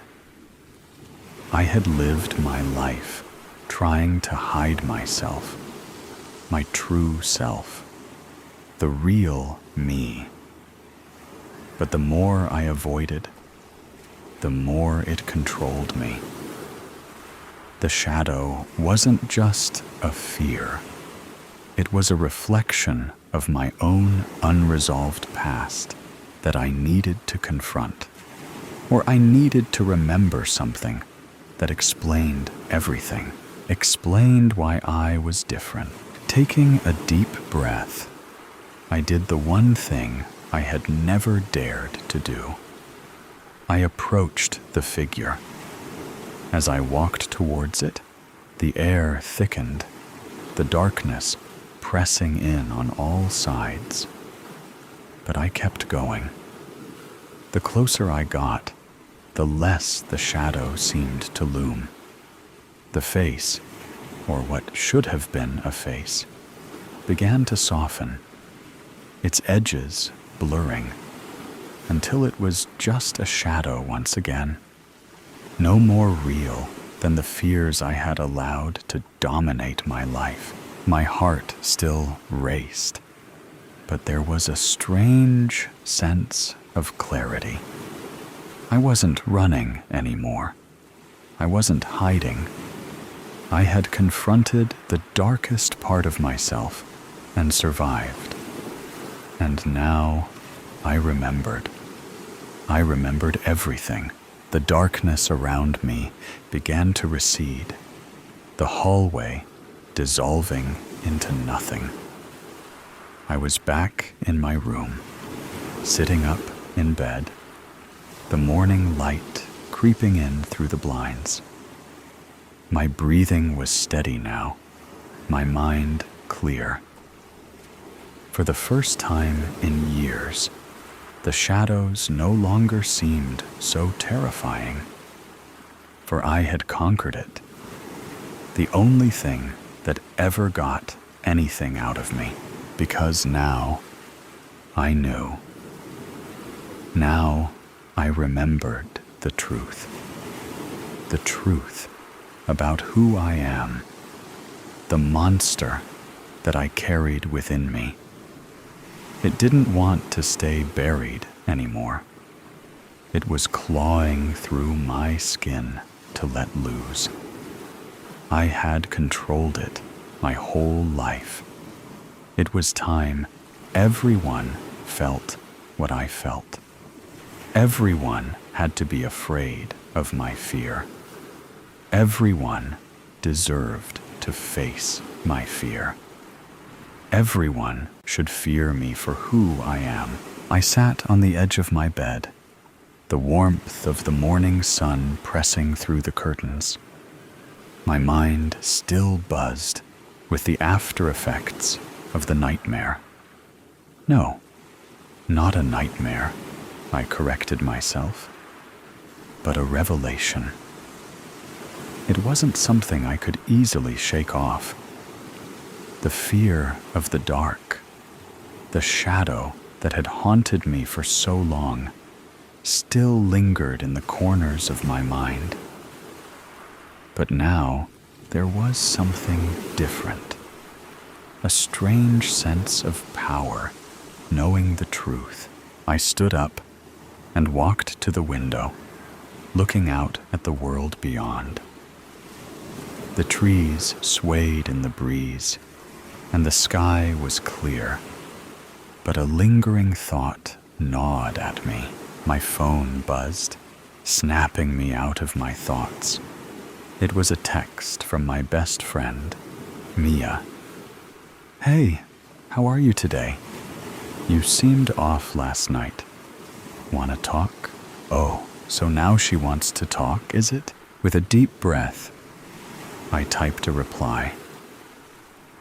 "I had a strange dream last night. I think it was more than just a dream, though. Something shifted in me." Mia's reply came almost instantly. "That sounds intense. Want to meet up? You can tell me about it." I felt annoyed, but then I typed, "Let's meet at the cafe later." Mia was my best friend, but it always felt like she always only reached out when she wanted something. I had always been good at reading people. I knew Mia was selfish, but I always hanged out with her because she was also one of the most popular girls in college, which gave my life normalcy. I never understood any emotion. I just mimicked everything I saw. I always knew something was different about me, but today I knew why. As I prepared for the day, I couldn't shake the sense that something had changed within me. The shadow I had confronted might have vanished for now, but it had left a trace. A trace that was now pushing me to look deeper inside myself, to explore what was beneath the surface. Later that afternoon, I arrived at the cafe. Mia was already there, sipping a cappuccino and scanning her phone. She looked up when I entered, her face lighting up with a welcoming, fake smile. I was now sure that Mia needed something. The strength needed to suppress the urge to eye roll was tiring. Sometimes I wondered, why do I even bother? I took a seat across from her, the comforting hum of the cafe's atmosphere easing my nerves. I glanced around the cafe. It's strange, really, how people go on with their lives, oblivious to the fact that they're just players in a game I'm not really interested in. They feel things, emotions like guilt or joy or sadness. They let these things rule them. But not me. I don't let emotions get in the way. They're distractions. Why should I feel anything when I can see things so clearly? Take today, for example. I'm sitting across Mia at a cafe, and she's talking about her day. Something trivial, like how her boyfriend Cole was rude, or how her coffee wasn't as hot as she'd wanted it. I can see her eyes light up when she talks, how she leans in slightly, waiting for my response. She thinks I'm listening, that I care, but I don't. The words she's saying don't matter. The only thing that matters is how she behaves, how I react to things she says, how she trusts me, how she looks at me like I'm someone worth sharing her thoughts with. I give my just enough attention to keep her interested. That's all I need. I can tell what she's going to say next without even having to think about it. People are predictable. They are creatures of habit. Emotions are just their patterns, their responses to external stimuli. They don't make them special. They're just machines that respond to certain things, like I do. The difference is, I don't get tangled in those responses. They're useful, though. Understanding them, manipulating them, it's like a game of chess. You move them around until they do what you want. She said that we could talk about my dream. But here we are, talking about how awful of a boyfriend Cole is. I just hope she doesn't cry. Because today, I don't think I can put up with this anymore. Cole just yelled at her for not deleting an Instagram post he didn't like. He never understood her. She says it like it matters. The vulnerability in her voice, that little crack that betrays the illusion of control. It's almost amusing. People talk about their wounds like they're sacred, like they're somehow beyond reproach. But what they don't realize is that they're just vulnerabilities. And if you're smart, you can use them. I watch her carefully, noting the way her hand shakes slightly as she stirs her drink. She's nervous now, about something. I nod, pretending to care, like I'm reflecting on what she said. I don't care about her boyfriend or her pain. I care about what makes her tick, how I can twist her perceptions just enough to get what I want. It's not about hurting her, not necessarily. It's about control, power, and in this world, people give up their power so easily. They open up to you, they trust you, and once they do, they're mine. Her phone vibrates. She picks it up, looks at it first with anger, then confusion, then sadness. I don't need to wonder what it is about. She will tell me about it eventually. She always does. She smiles, reassured. She thinks I understand her, thinks I'm someone she can confide in. She's wrong. I finished my drink. Her face lit up with the self-satisfaction of someone who feels understood, who's shared their deepest secrets with someone they think cares. "Do you have a crush on Cole?" she asks suddenly, her expression a mixture of hurt and anger. Now, where was this coming from? Sometimes people do throw a curveball at you, but if you are someone like me, you always know how to dodge it. "What? No," I said, trying to convey an emotion that I wasn't feeling. She stares at me, trying to read me. Unlike me, she wasn't good at reading people. Hence, she was in a relationship with an idiot like Cole.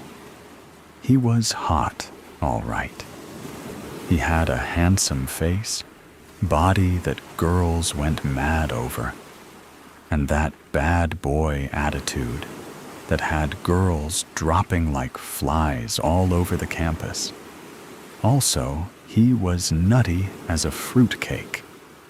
He had a personality of an Adidas sandal. She thinks that staring at me intently may intimidate me into telling her something. I just don't care about her or her pathetic boyfriend anymore. It seemed like a staring contest between us. She doesn't know that I've already moved on. I've already seen her for what she is.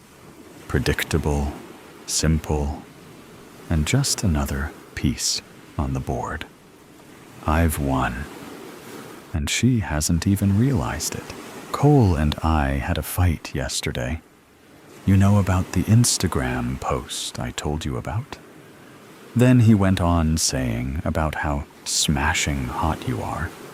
Brad and Nate agreed with him. I got a little mad.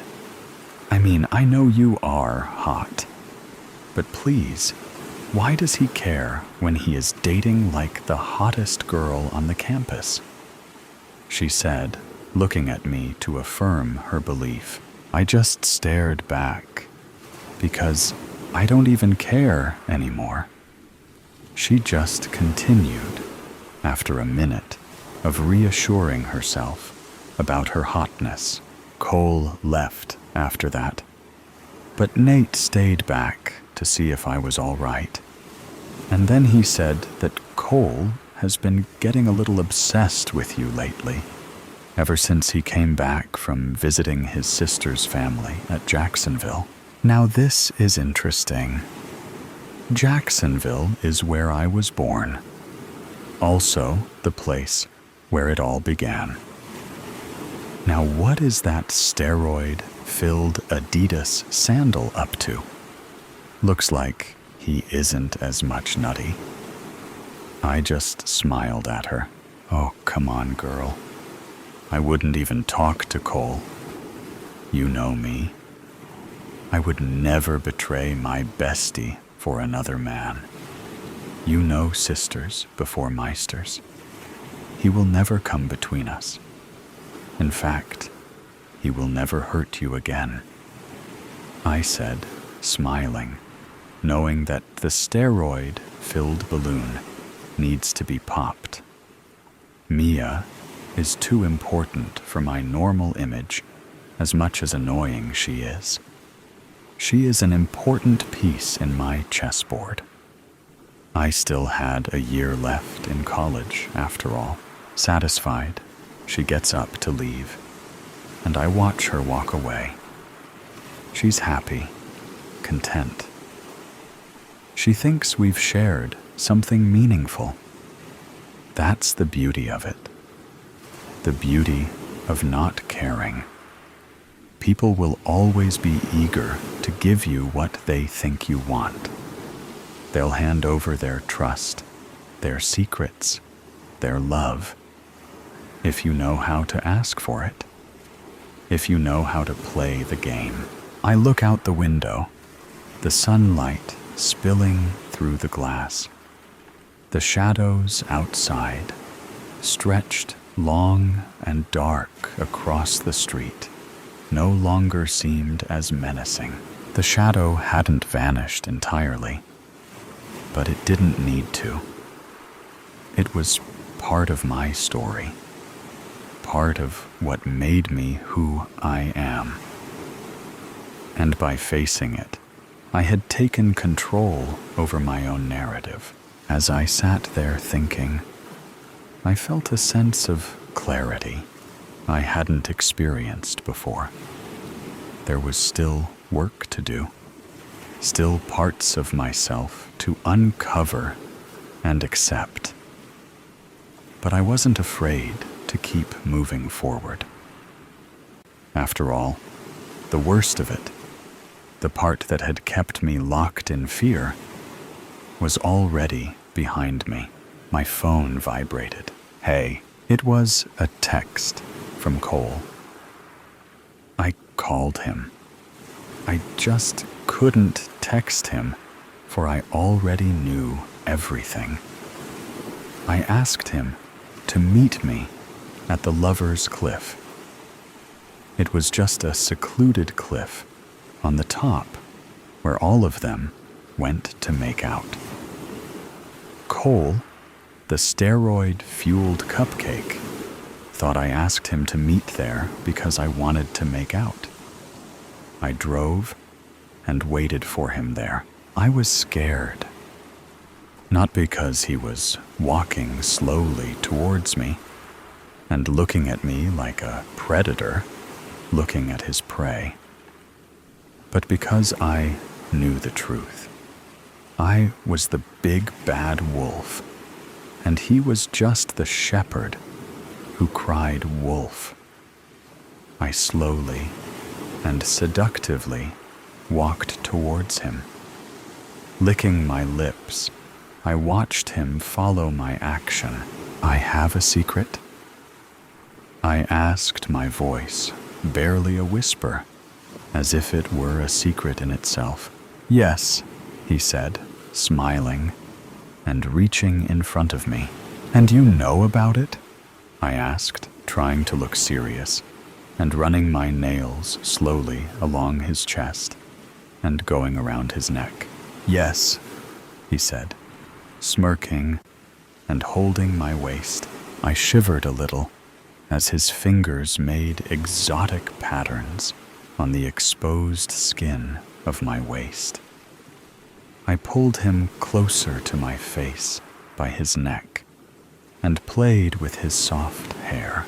And this secret is what? I whispered slowly, our lips almost touching.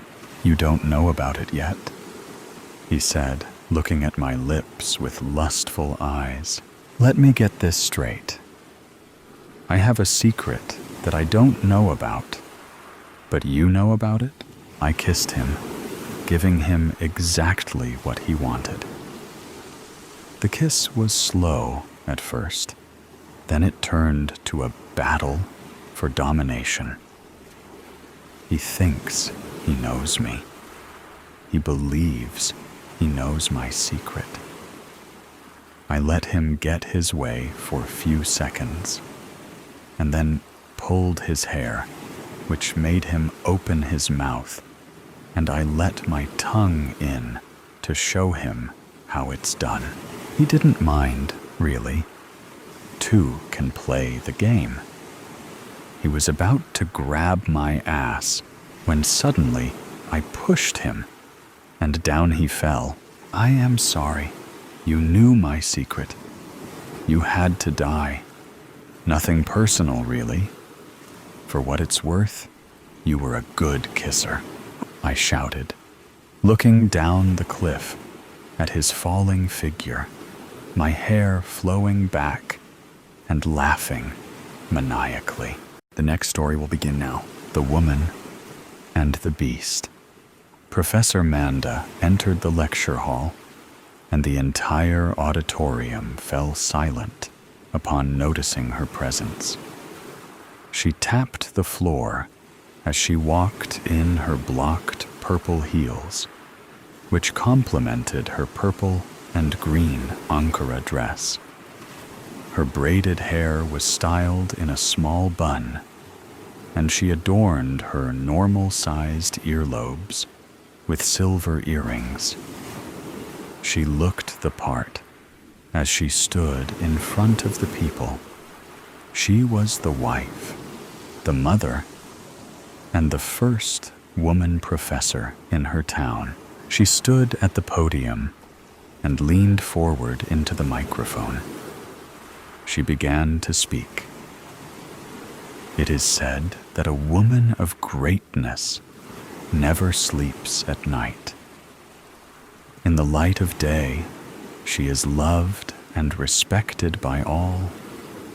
But in the stillness of the night, she is haunted by her own shadow. She paused to pose a question. What happens when you take a woman from the land she walks on and place her in waters that could either drown her or feed her to the creatures of the sea?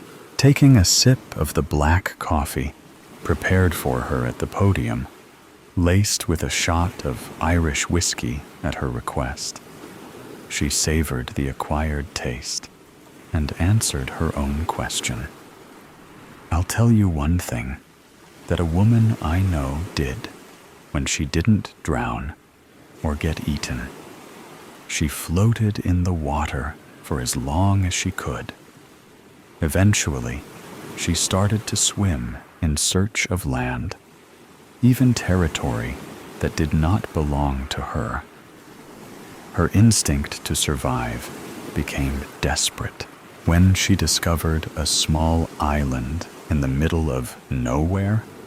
She fell asleep for a while, only to wake up to the sound of her stomach growling. Her mouth was dry from a lack of water, and her body felt heavy since she hadn't eaten for days.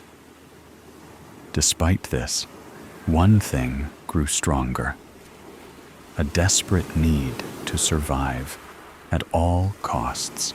The water around her was calm, and while her body was weak, only her eyes showed signs of movement. She dived into the water and caught a large fish by its tail. The fish struggled for freedom, but she was too quick, pulling it out of the water, depriving it of air, and sinking her teeth into its flesh. Days passed, and her life began to change as she learnt to survive in the wild. During the day, she enjoyed sleeping, but when the moon rose, her eyes shone brighter because it was time to feed. All the small animals glared at her, the heartless intruder, who killed them with no mercy. She fed on their uncooked flesh and stored their remains in the cool ground under the trees.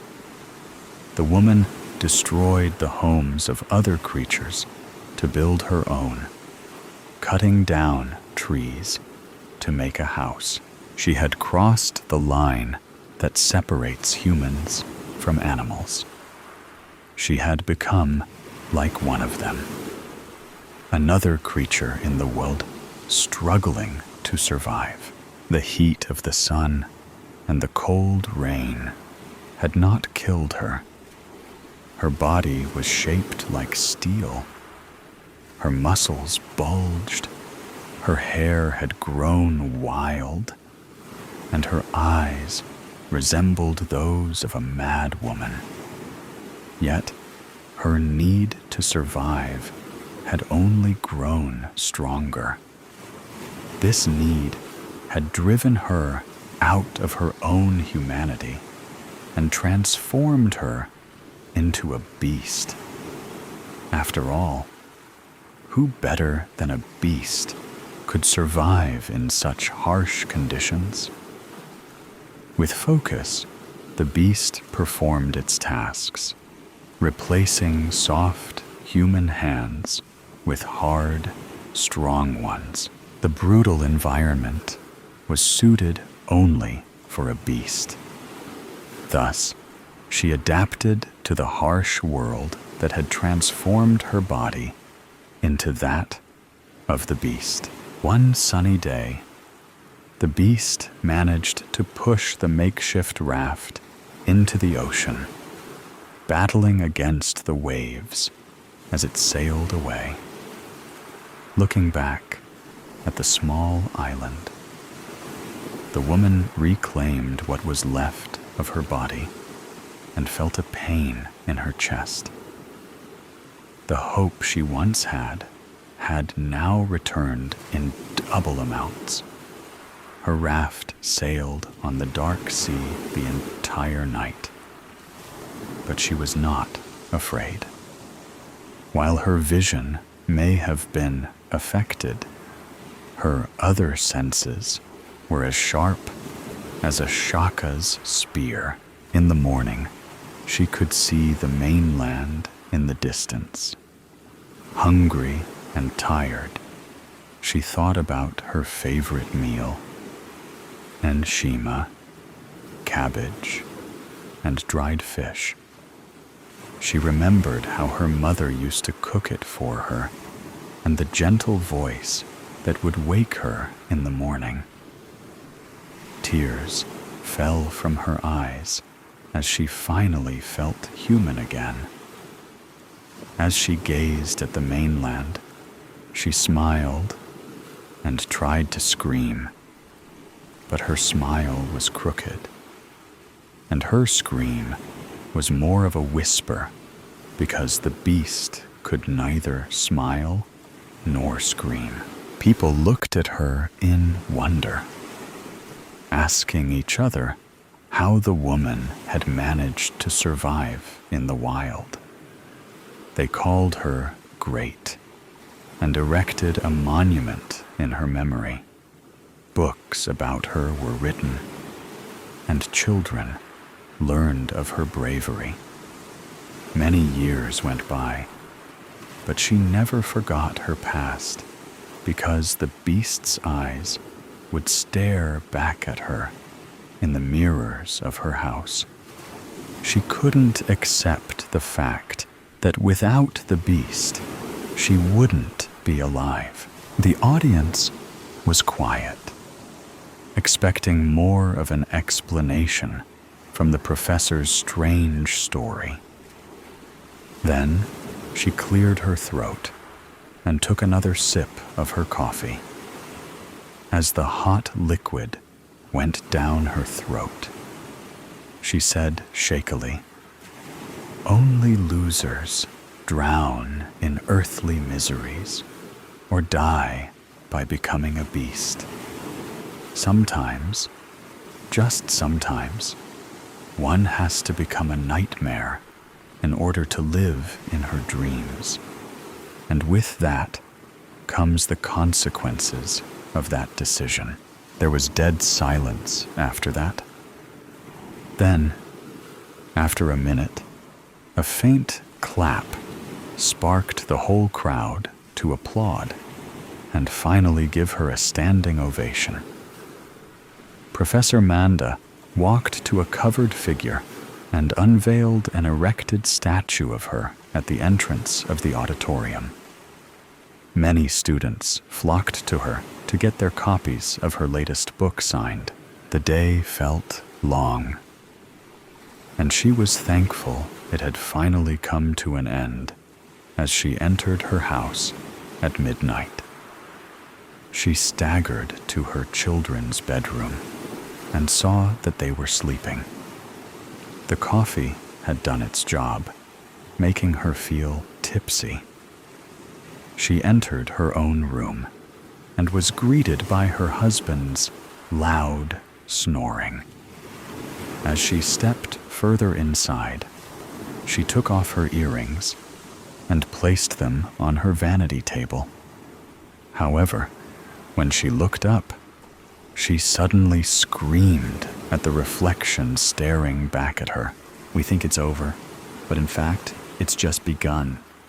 The next story will thrill you in a completely different way. Fear switch. My eyes were wide open now, pupils dilated, and blood freezing in my veins. I felt like my heart was going to jump out of my chest to get away from it all, since I couldn't. It was as if I had encountered Medusa and was turned to stone. I guess, if you think about it, the last feeling you're left with forever, when you realize your entire life will amount to nothing but a petrified, cold figure, is exactly this: fear, pure fear, the kind that makes you realize there is no escape, no chance to do anything to help yourself. These kinds of things never crossed my mind, 'cause I avoid situations that make me uncomfortable, anxious, and especially afraid. I'm not an adventurous person, someone who would seize the moment rather than regret it. But somehow, I ended up here, so scared that I'm unable to move, feeling a terrifying scream caught in my throat, unable to let it out, to even say a word, to ask for help. I knew I should have gotten out of this situation the moment I realized what I had gotten myself into. I shouldn't have come here.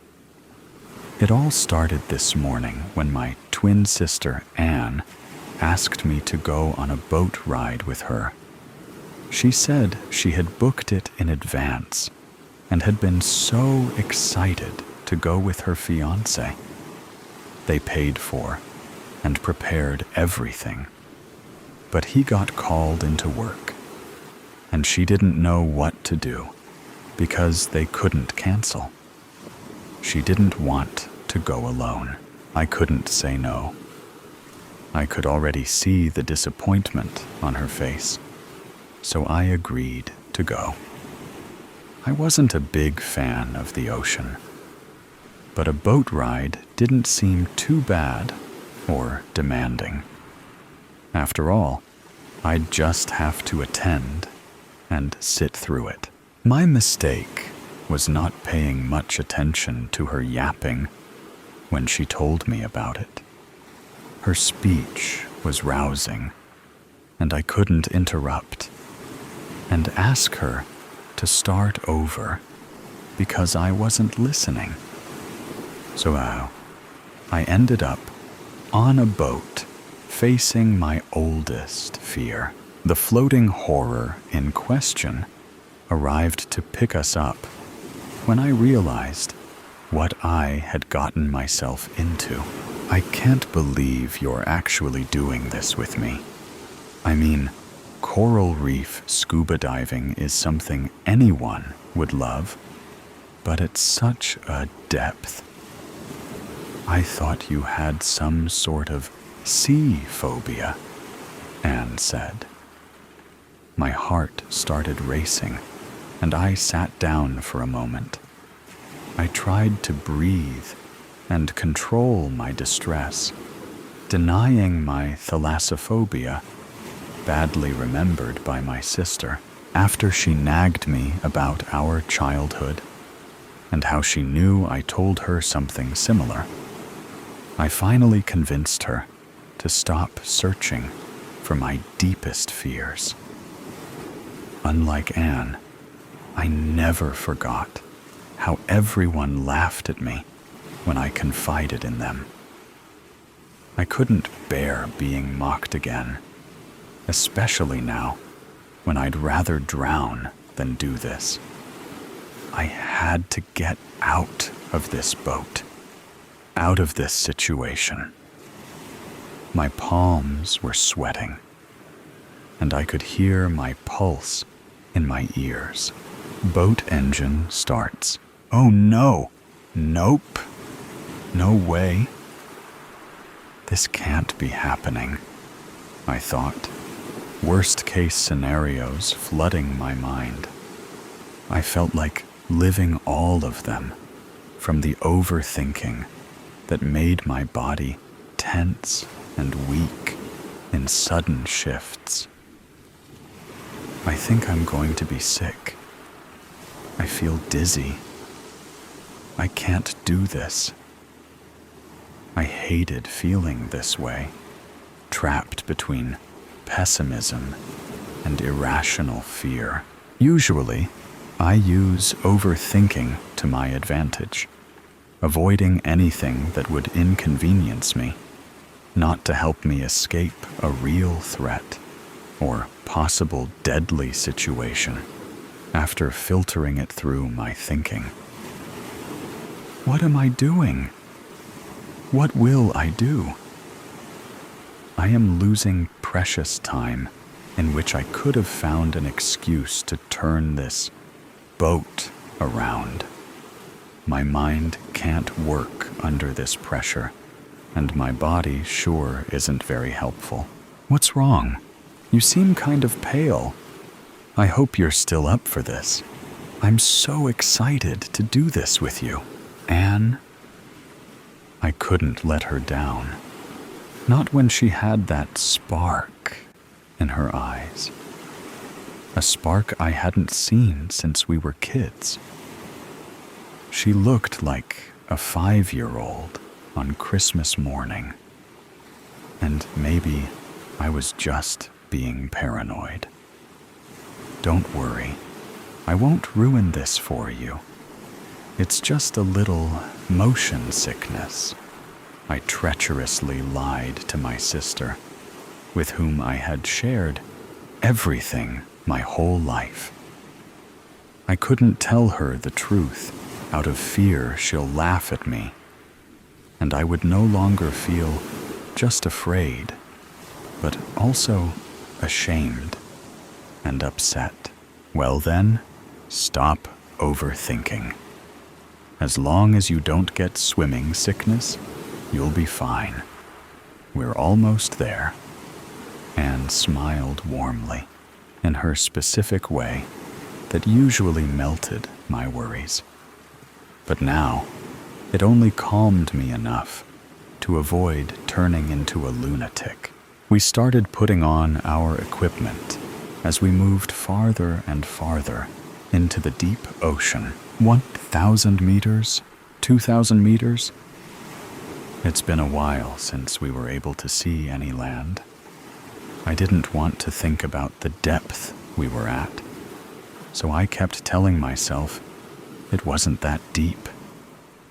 Our ride wasn't longer than an hour, but the motorboat moved fast. Stop it. I won't think about this anymore. Meanwhile, my sister explained the use of everything in our gear and the emergency action plan that we shouldn't get in much detail with because it's just a precaution, as she learned in her training. I would describe it to you, but my mind got blank, and I can't remember a word she said. Sometimes I'm having a hard time paying attention when something else is bothering me, so my thoughts spiraled elsewhere. It was time to enter the water in order to be done and on our way by sunset. Anne dove in head first, waiting for me.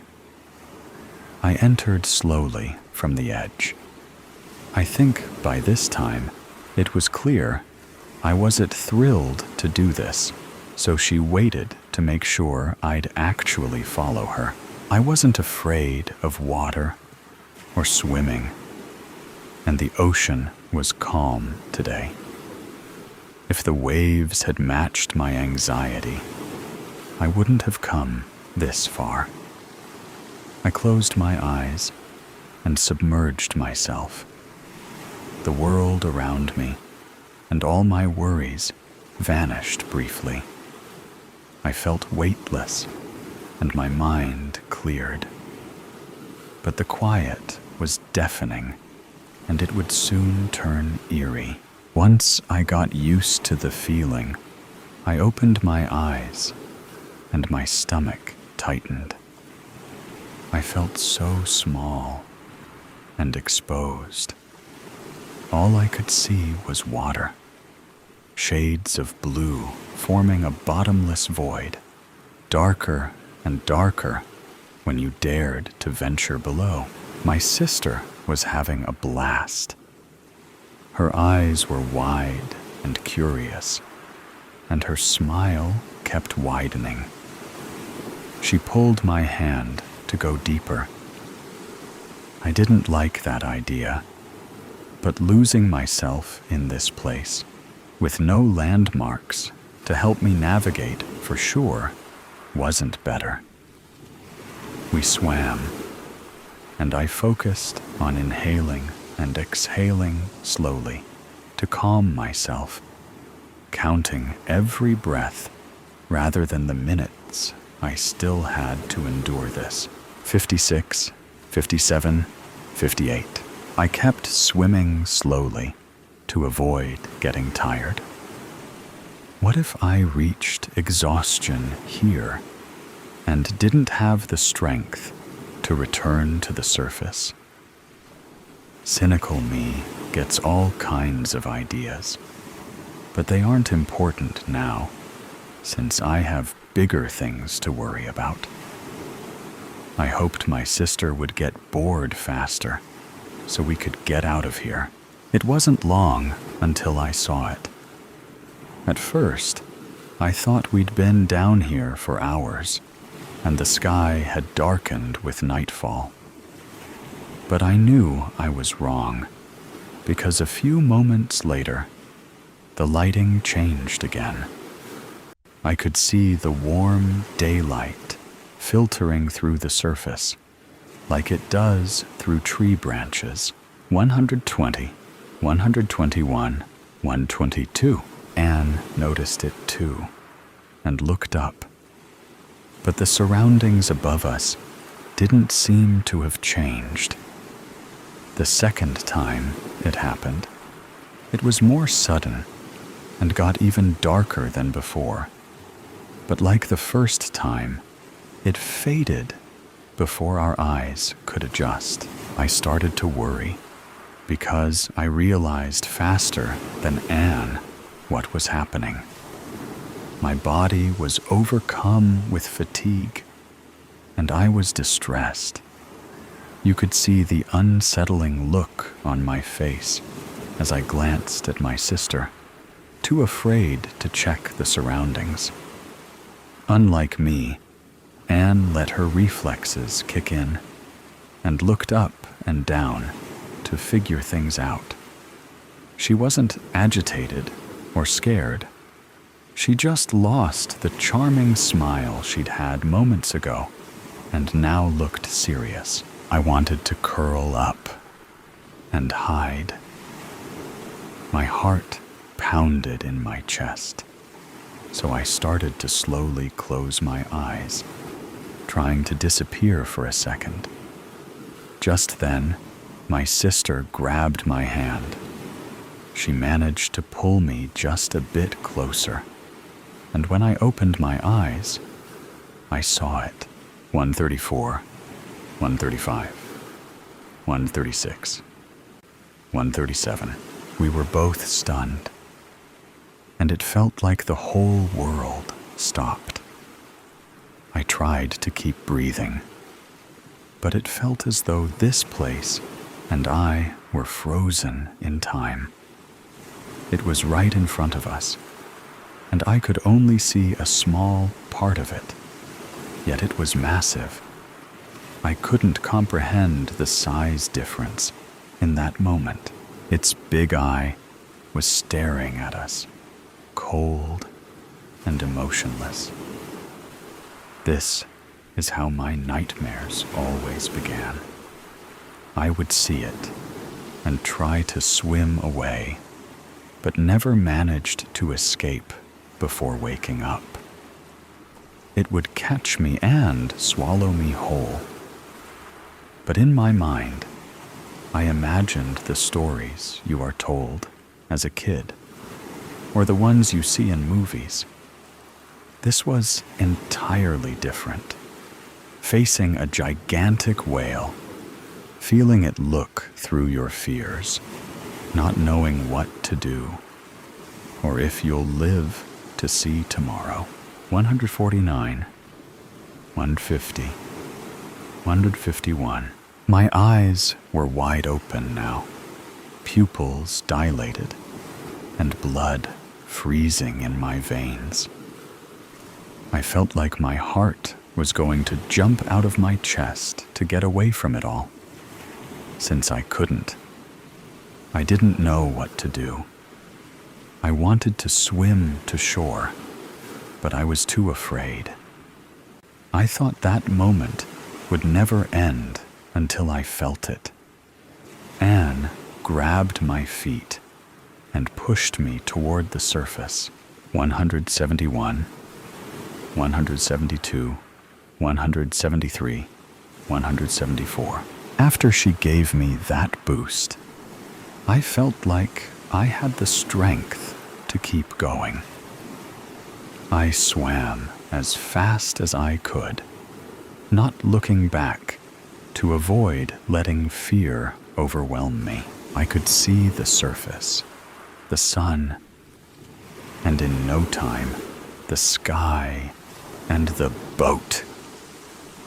I scrambled in, and as soon as I felt the solid ground beneath my feet, I rubbed my eyes and tried to adjust them to the light as quick as possible. 226, 227,228. I looked in all directions. Water, water, water. All I could see was the damn ocean. I waited a little more, kept looking, but there was nothing. Exhaustion and despair washed over me. I kept searching in sight, but it was hopeless. I couldn't see Anne anywhere. I collapsed onto the cold wooden deck, and tears started rolling down my cheeks. I felt like I was falling apart, so I just stood there for a while, sobbing. I thought about how foolish I'd been not to tell her. Everyone laughed at me for nothing. If I had just told her, she would have understood why I didn't want to do this. I was terrified of whales. Maybe we would have turned back, and this would never have happened. I'm sorry. I kept whispering through my sobs. I knew no one would laugh at me now. I wished I had conquered my fear earlier, so I could have been the one to give her one more breath to take. The end. The above story ends, but never stops. Here is another story that will not disappoint you. Search, and you might find. Search, and you might find. I am an independent journalist, living in a world of news spilling out at an unprecedented rate in the history of mankind. Much of it was false, without any factual evidence. Lies and untruths seem to be the norm. Each morning, when I opened my computer or picked up the mail, it took a good hour to sort through the garbage. Today, I had a pleasant surprise. An invitation from an old friend to spend a quiet weekend in his country manor. It was about 2 years ago since I last saw him at Penelope's wedding. We had a bet their marriage would not last 5 years. As far as I knew, she was still married. But she remained a very demanding woman. At the university, I had been a very close friend of George Webster. He was now Sir Webster, a member of Parliament. He was a pleasant chap with a head of white hair and a round, chubby face with distinctive blue eyes. He had a corpulent body, no doubt, from hearty meals and plenty of drinking. His wife was quite the opposite, with a slender profile and reddish hair arranged like a beehive on the top of her head. She had a wicked sense of humor and was always enjoyable company. I was looking forward to a quiet weekend in the country. I arrived an hour before dinner to face a manor built 200 years ago. George inherited it from his parents. I remember the parties here when we were students at the university. His parents were great hosts, always inviting a selection of pretty young girls. I believe they wanted to make sure George meets the young people they approved of. George came leaping to the front door and hugged me with great affection. I will get the maid to show your room. No need to dress for dinner. We will only be us 3. Come down to the drawing room in half an hour for cocktails. While George handed me a whiskey, I warmly embarrassed his wife. Nothing had changed. The beehive on the top of her head was still in place. I am always delighted to be served at dinner with good food and stimulating conversation.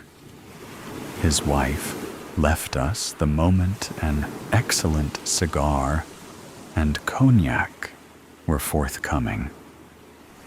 Once George's cigar was lit, he spoke. David, do you remember that time at the university I taught you how to catch butterflies? Sure I do. Why are you still an ardent collector and improving your collection?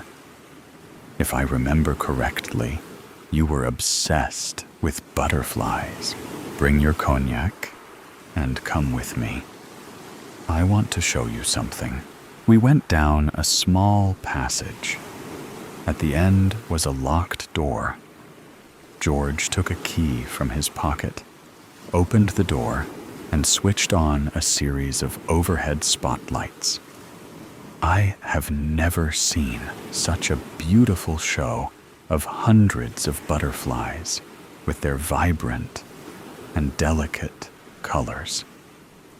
The room was about 26 square meters, with waist-high side oak cabinets surrounding all the 3 walls.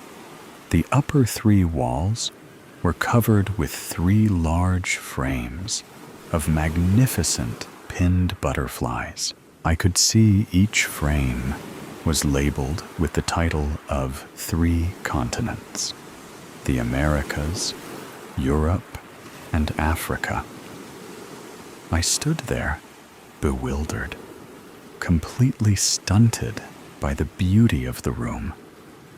As I walked in, I noticed a large, comfortable couch in the middle of the room.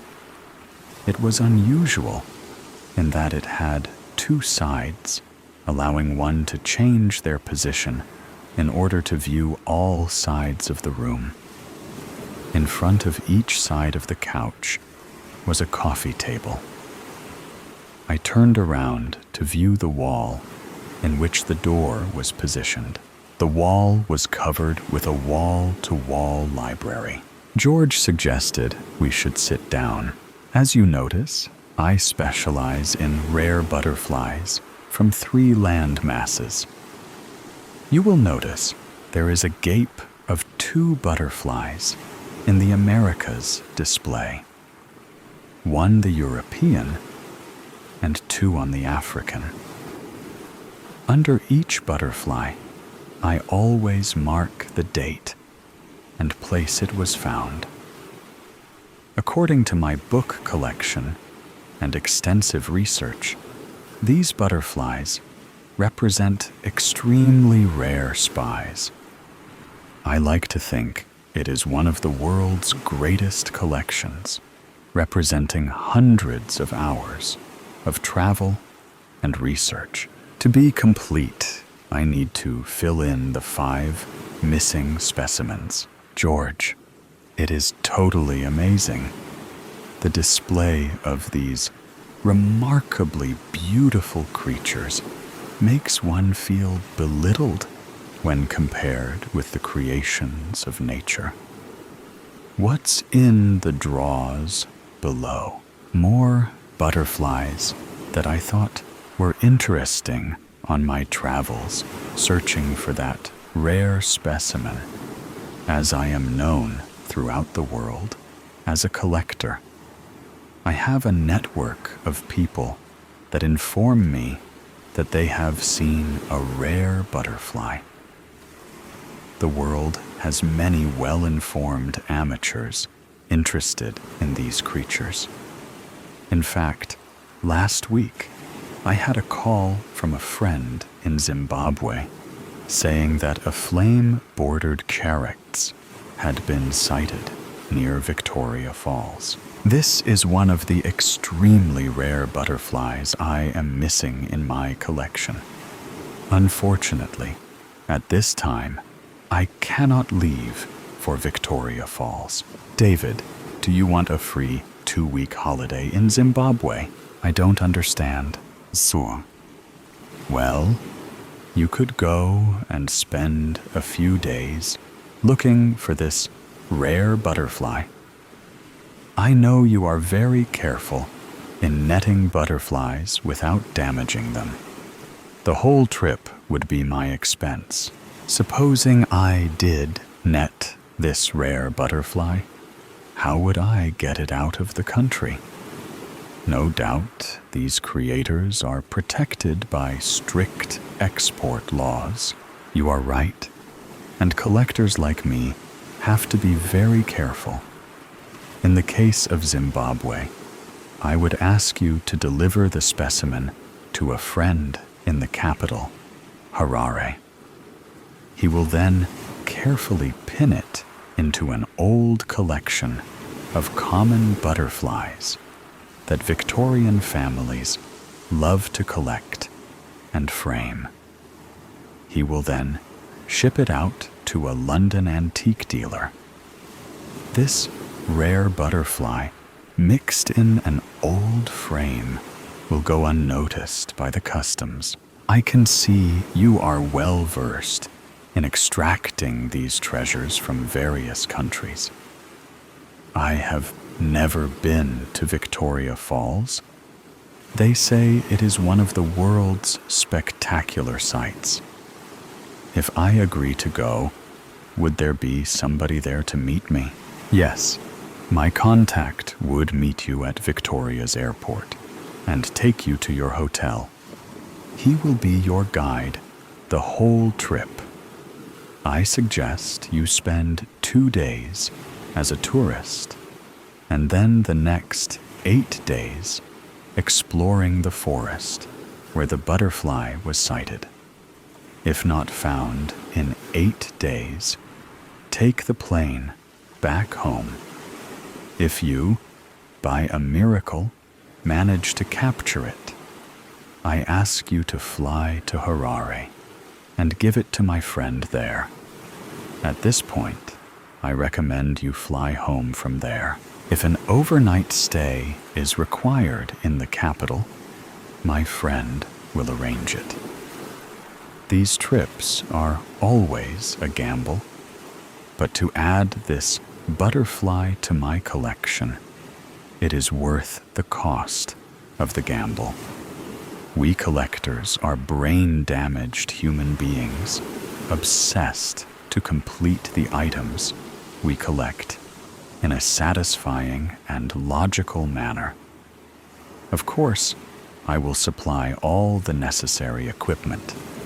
You will need to consult your doctor about a trip of this nature so that he can supply you with all the necessary preventive medicines. No visa at this point is required for Zimbabwe. So are you game? Just a minute. Let me look at my diary. Yes, I think I could go next week. Is that a yes? I will need 24 hours to make a decision, as I have some commitments next week. If you do go, I suggest you go through Johannesburg and then on to Victoria Falls. Leave the return ticket open, as you might want to fly back through Harare. My man, his name is Robin, born near Victoria Falls, will be with you your whole time in Zimbabwe. It had been several years since I was last in Africa. My knowledge of the various countries on the continent was mainly in the north, so to travel to the south would be an interesting venture. As I sat enjoying a first-class meal on British Airways, it did cross my mind that maybe George had already planned my visit before I was asked down for a weekend. No doubt, his thoughts were that a free trip to Victoria would not be turned down. I also realized dedicated collectors will employ any means available to achieve their ambitions. In my mind's eye, I could see him spending evenings in his butterfly room, completely transfixed by the beauty of these creators. No doubt this room is where George found a haven of peace from his responsibilities of his daily existence. These butterflies not only were creators of extreme beauty, but represented for George a lifetime of dedicated research and traveling to far-off lands to find the rare specimen. At the university, he had always been an avid butterfly collector, but I never realized the depth of his passion.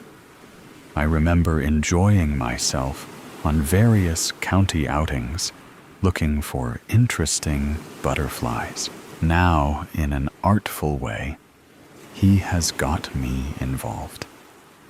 He must have thought I might be smitten by the activity. The truth of my interest in this trip was Victoria Falls. Naturally, If by some chance I found the rare butterfly, it would give me a warm feeling of self-esteem.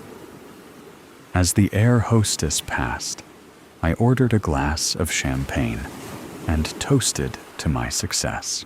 The African journey had begun. First to admire the falls and to search for the missing rare specimen. Johannesburg Airport was vast, obviously with no restriction on land constraints. No doubt, copied from the American and European textbook.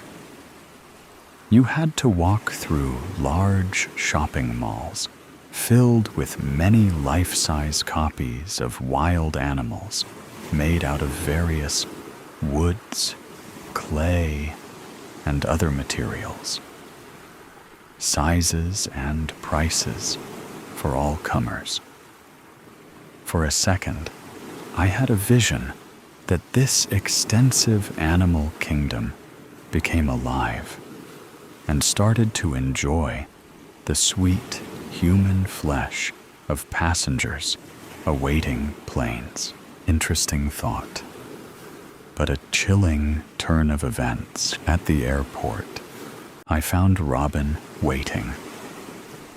The first thing I noticed as we drove towards the hotel was the soft and seductive African daylight with a warm weather that seemed to envelop you in its arms.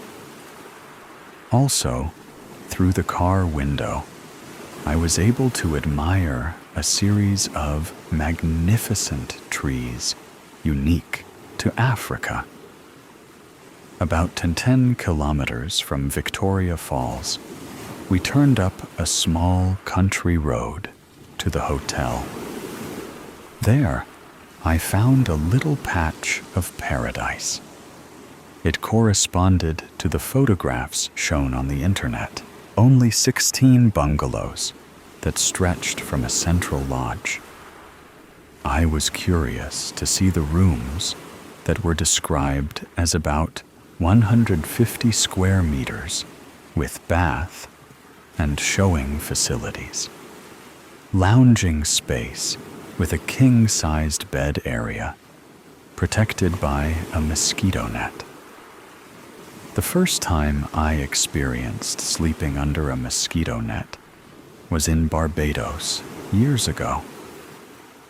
In those days, it just hung over the bed and needed pulling down. Of course, I was unaware of this procedure. The next morning, I had just one big mosquito bite. Funny how certain circumstances, you quickly learn to use things properly. Back to the hotel, the entrance hall and lounges were decorated to an ambiance of yesteryear. Spacious, elegant, and tasteful. The smiling staff treated me as if I had just come home after a trip up country.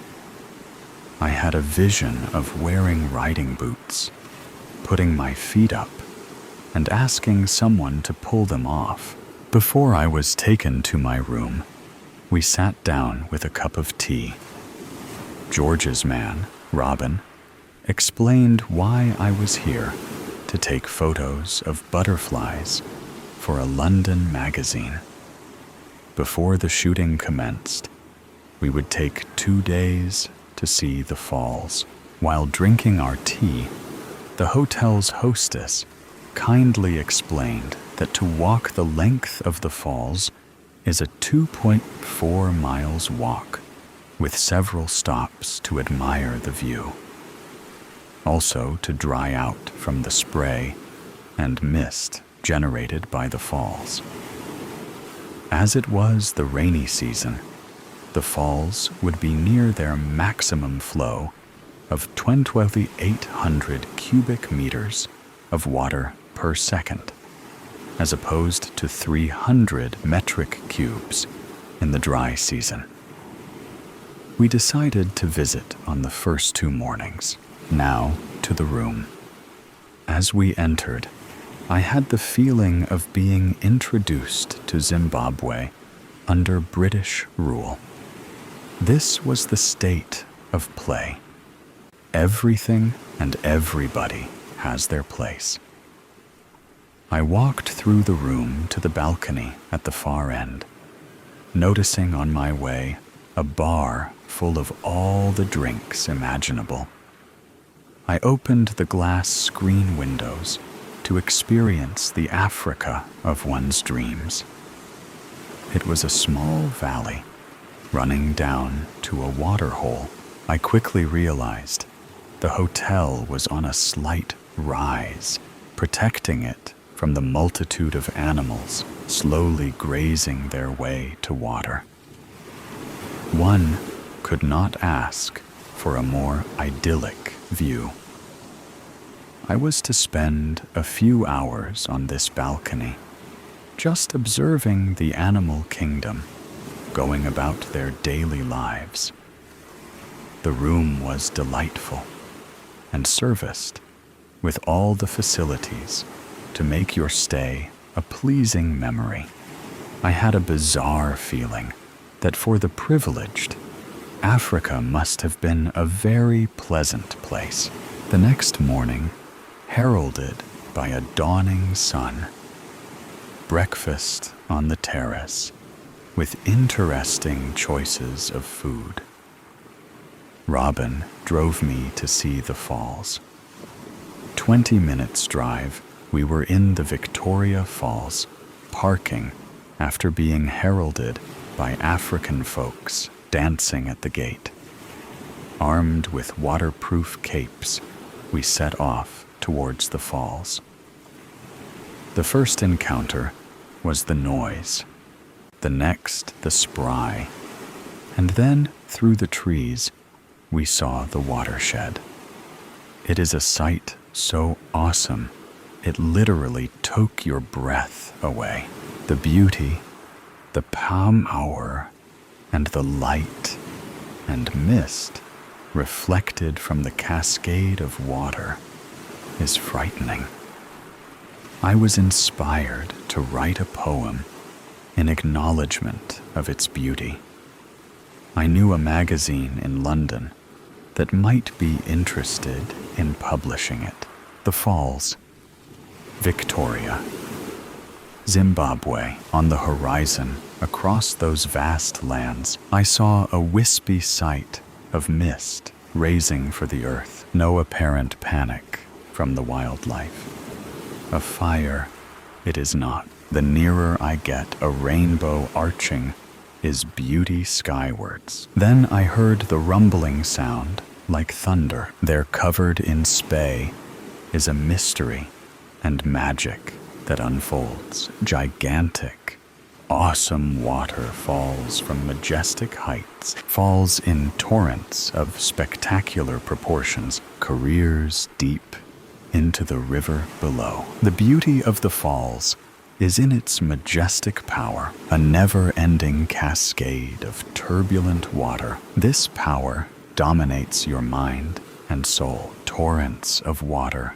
flow through your veins. You are left exhausted and on occasions wet from the spray. One feels very small, experiencing nature's magnificence. The original explorers never saw the falls from the air. The mighty river in its majesty is a glorious prelude before it turns into the eternal beauty of the falls. One visit is not enough for the tranquility of your spirit. The second visit, the falls were shrouded in mist and stray. Then, by the hand of God, the curtains opened, all her power and glory exposed to the naked eye. In bended knee, you threw your arms to heaven in admiration. We spent the next day at the falls. Their splendor and magic had the same force of attraction as the previous day. On our third day, Robin took me to the forest where the charakt had been sighted. There were plenty of butterflies, and I practiced catching a few. When I let them go, I enjoyed watching them fly into the magnificent trees. Robin was most amused. He told me he had spent many days with George, chasing butterflies. It was my 4th day in the forest, after spending many hours walking and watching the constant movement of these colorful creatures, that we saw the butterfly that George hungered for to complete his collection. There it was, on a branch, enjoying the evening sun. I took a deep breath, moved slowly and quietly forward. All my practicing of using the butterfly net paid off. George had provided me with a special prepare box to keep the precious creator in. That night at the hotel, we had an excellent dinner with champagne. The next morning, we left for Harare. Robin and I found with difficulty George's friend in a scheduled part of the capital.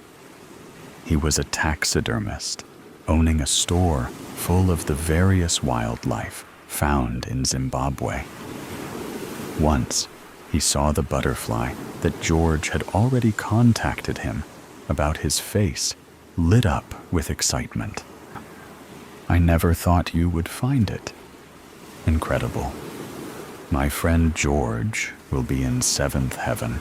Later that day, I said goodbye to Rodin and gave him a handsome tip for all his kindness and help. Sitting on the long flight to London, I thought about my little adventure.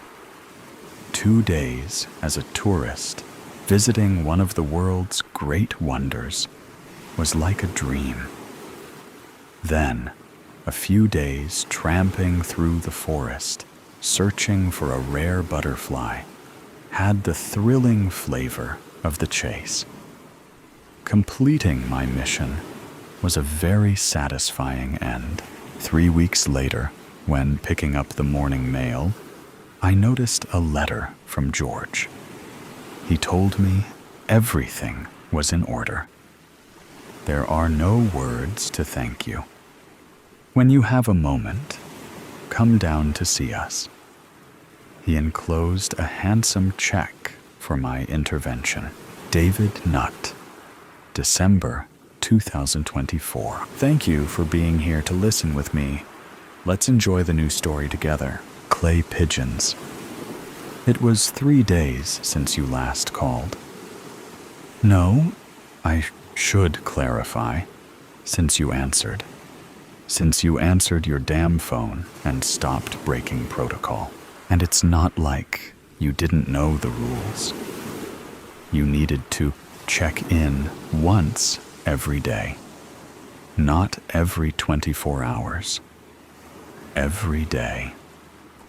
Thursday before midnight, and then Friday, just as the day turned, counted as 2 check-ins. Yet you never stretched it like that.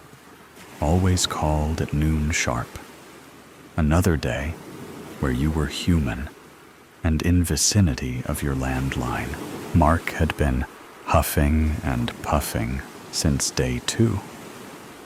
But I assured him this wasn't like you, that something big and horrible and terrible must have happened. Maybe you were laying prone on the floor of your living room, and I was sheltered here, wondering why you weren't calling, while I should have been the one calling for help. By day 3, I was spiraling. You were caught in a trap. You were dismembered and possibly disemboweled. You had lost all sanity and feeling. Mark warned me that 24 hours more and we would need to call in control. I snapped and informed him I was perfectly aware of that, as well as I was perfectly aware of what control would do to you. I pleaded with him to give me your address. It was against every rule in the book, but I was sure he would understand. After all, you had been so diligent with it all. We never had to ask you for anything. You always did your check-ins and check-ups by yourself. The phone kept ringing. By day 4, he relented. The first thing I noticed was the curtains. They were green and closed shut. A flyer was on your porch, flapping furiously in the wind. Its pages turned, advertising deals in meat and shampoo. Your house was straw, with flaying blue paint and a wrap-around porch. You had plants, and their leaves were dropping in thirst. I knocked on your door twice. You had one of these old-looking knockers, leaving the smell of iron lingering in my fingernails. I don't know what I expected. A hovel, perhaps, or a burrow hole, but everything looked very human to me. Or maybe it was all an act, and you were living in the garden hut. I circled the house, looking for any signs of life, and found none.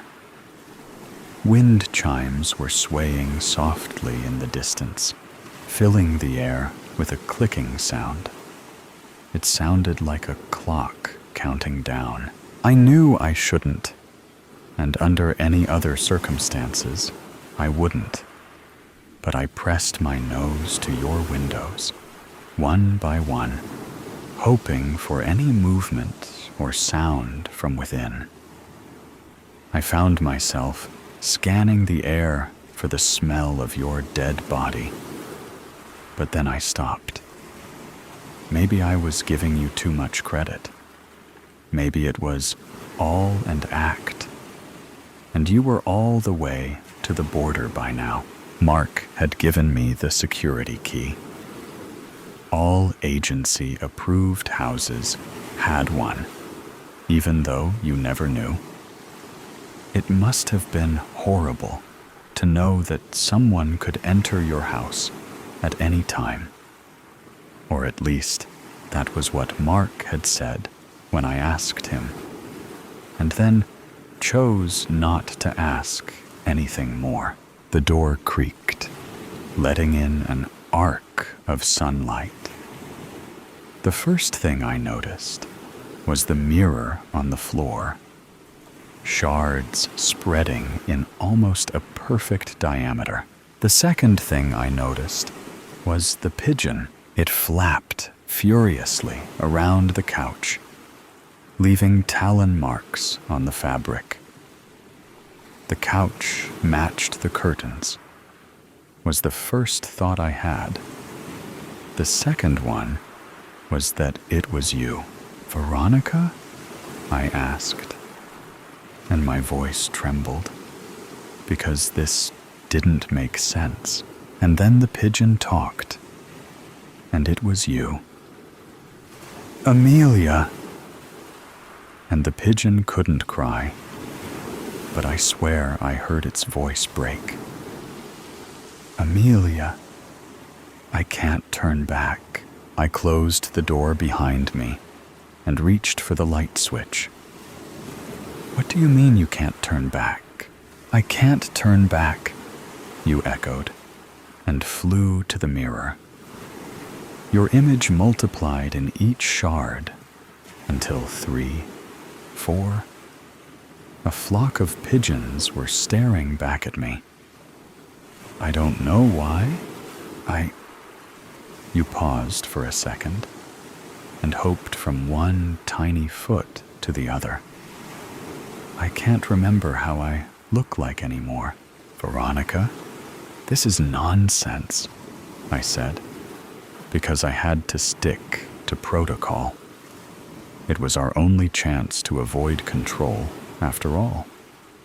Have you tried your memory exercises? You have been so diligent with them. The pigeon huffed. You think I don't know that? And something about it startled me to my core. There was this animal, barely reaching up to my ankle.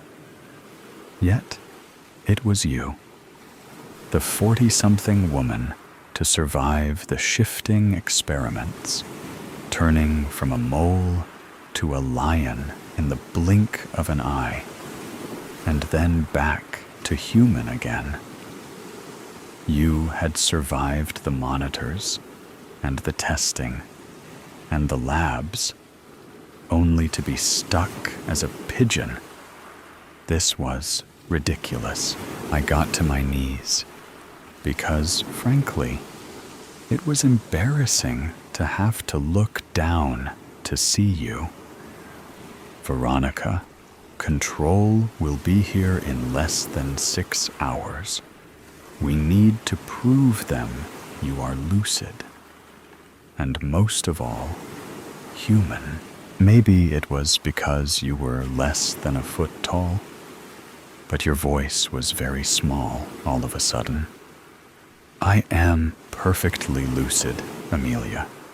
As for human, there was a sound that might have been a laugh.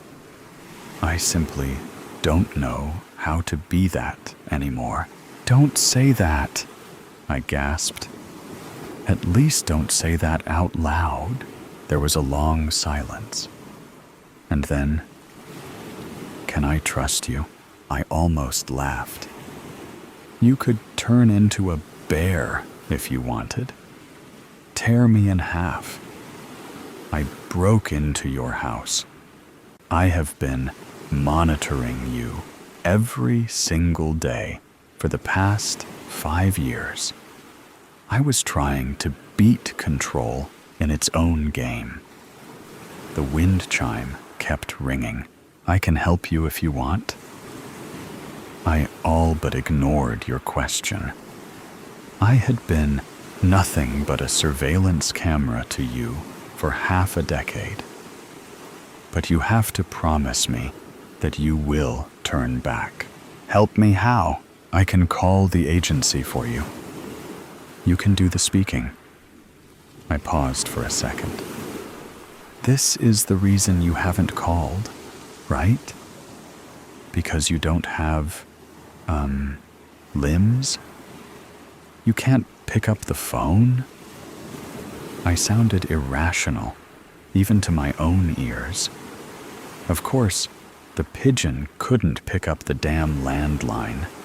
It had no hands. You would do that? I would.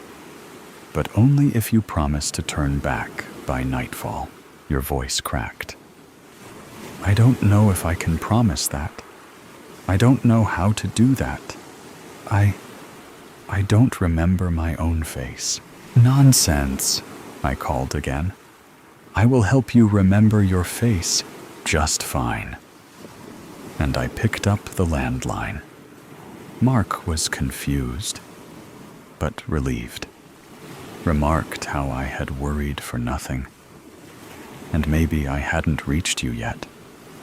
But as soon as you show me, you had to tell me to turn back and stop being such a fool. That everything was okay. And you were fine. And everything was fine. And nothing would go wrong ever, ever again. He sounded like a preacher, promising heaven to killers. In short, a whole load of bullshit. When he finally hung up, you flew up to the curtain rod. Why would you do that? You asked. And it was a brilliant question, because I hadn't the slightest idea myself.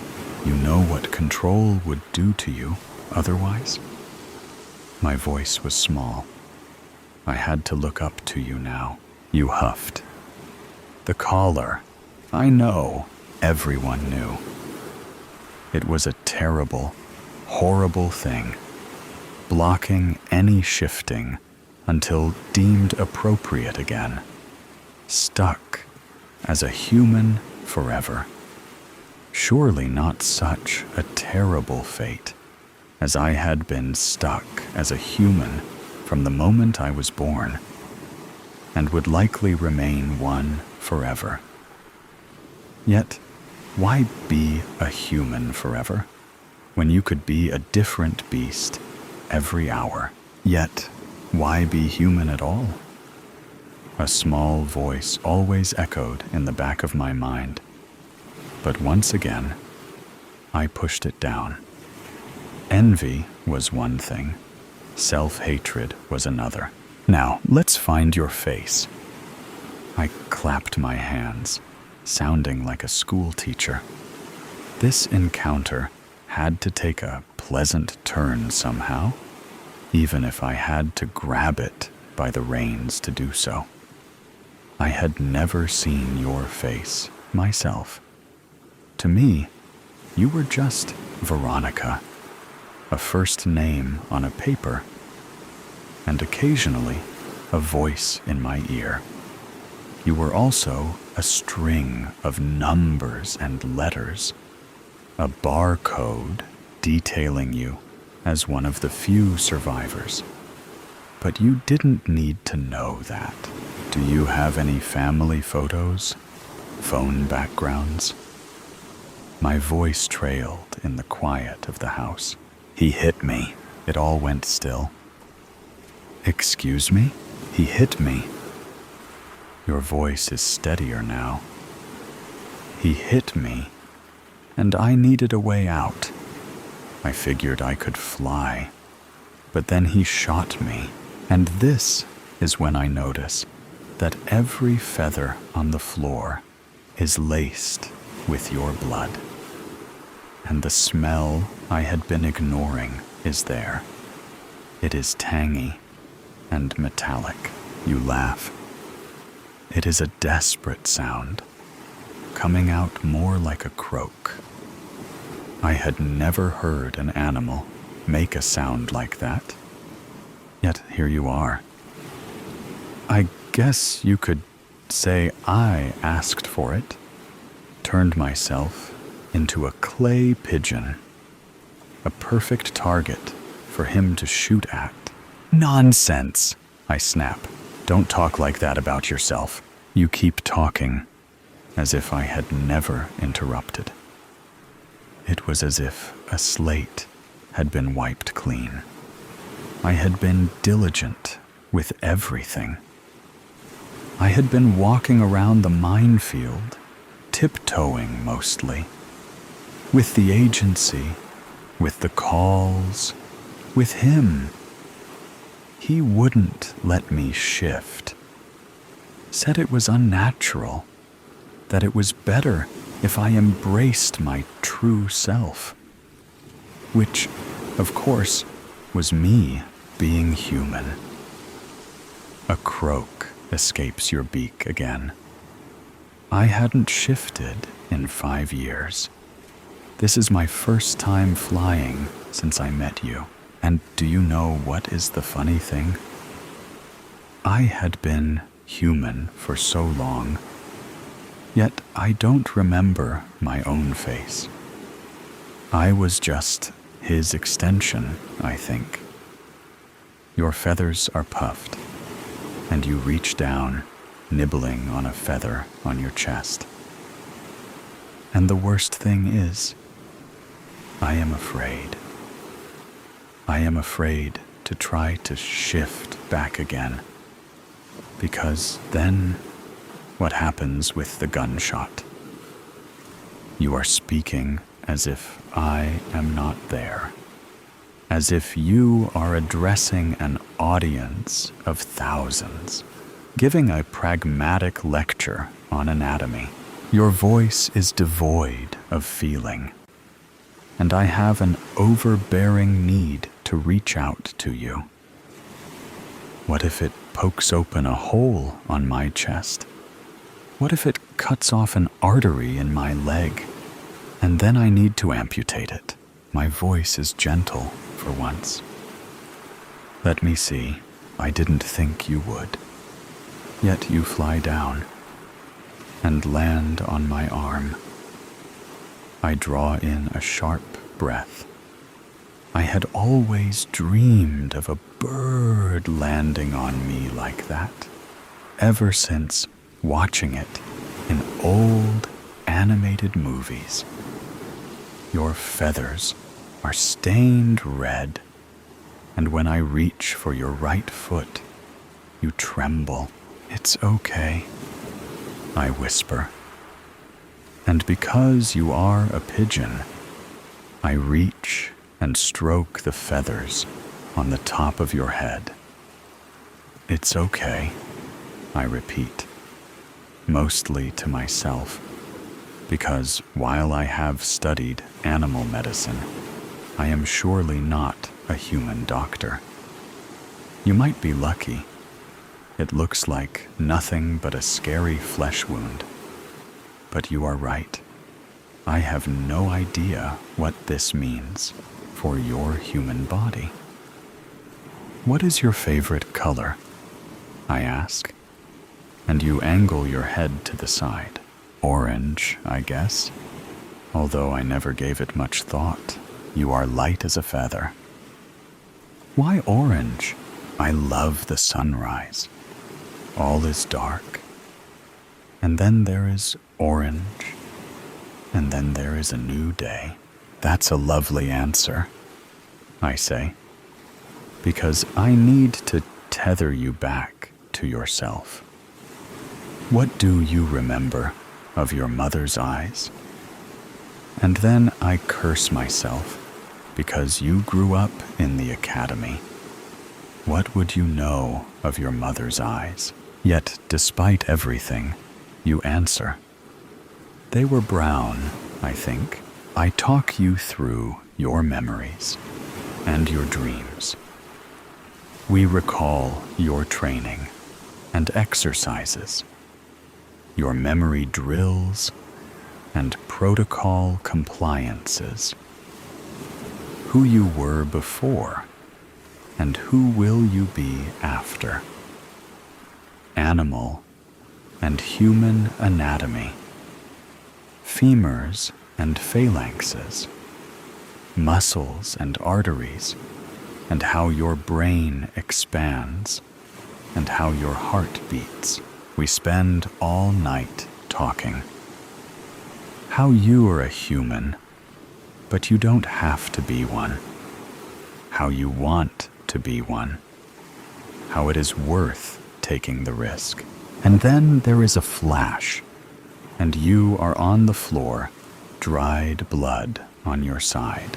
So today's story has come to an end. Or perhaps it never really ended.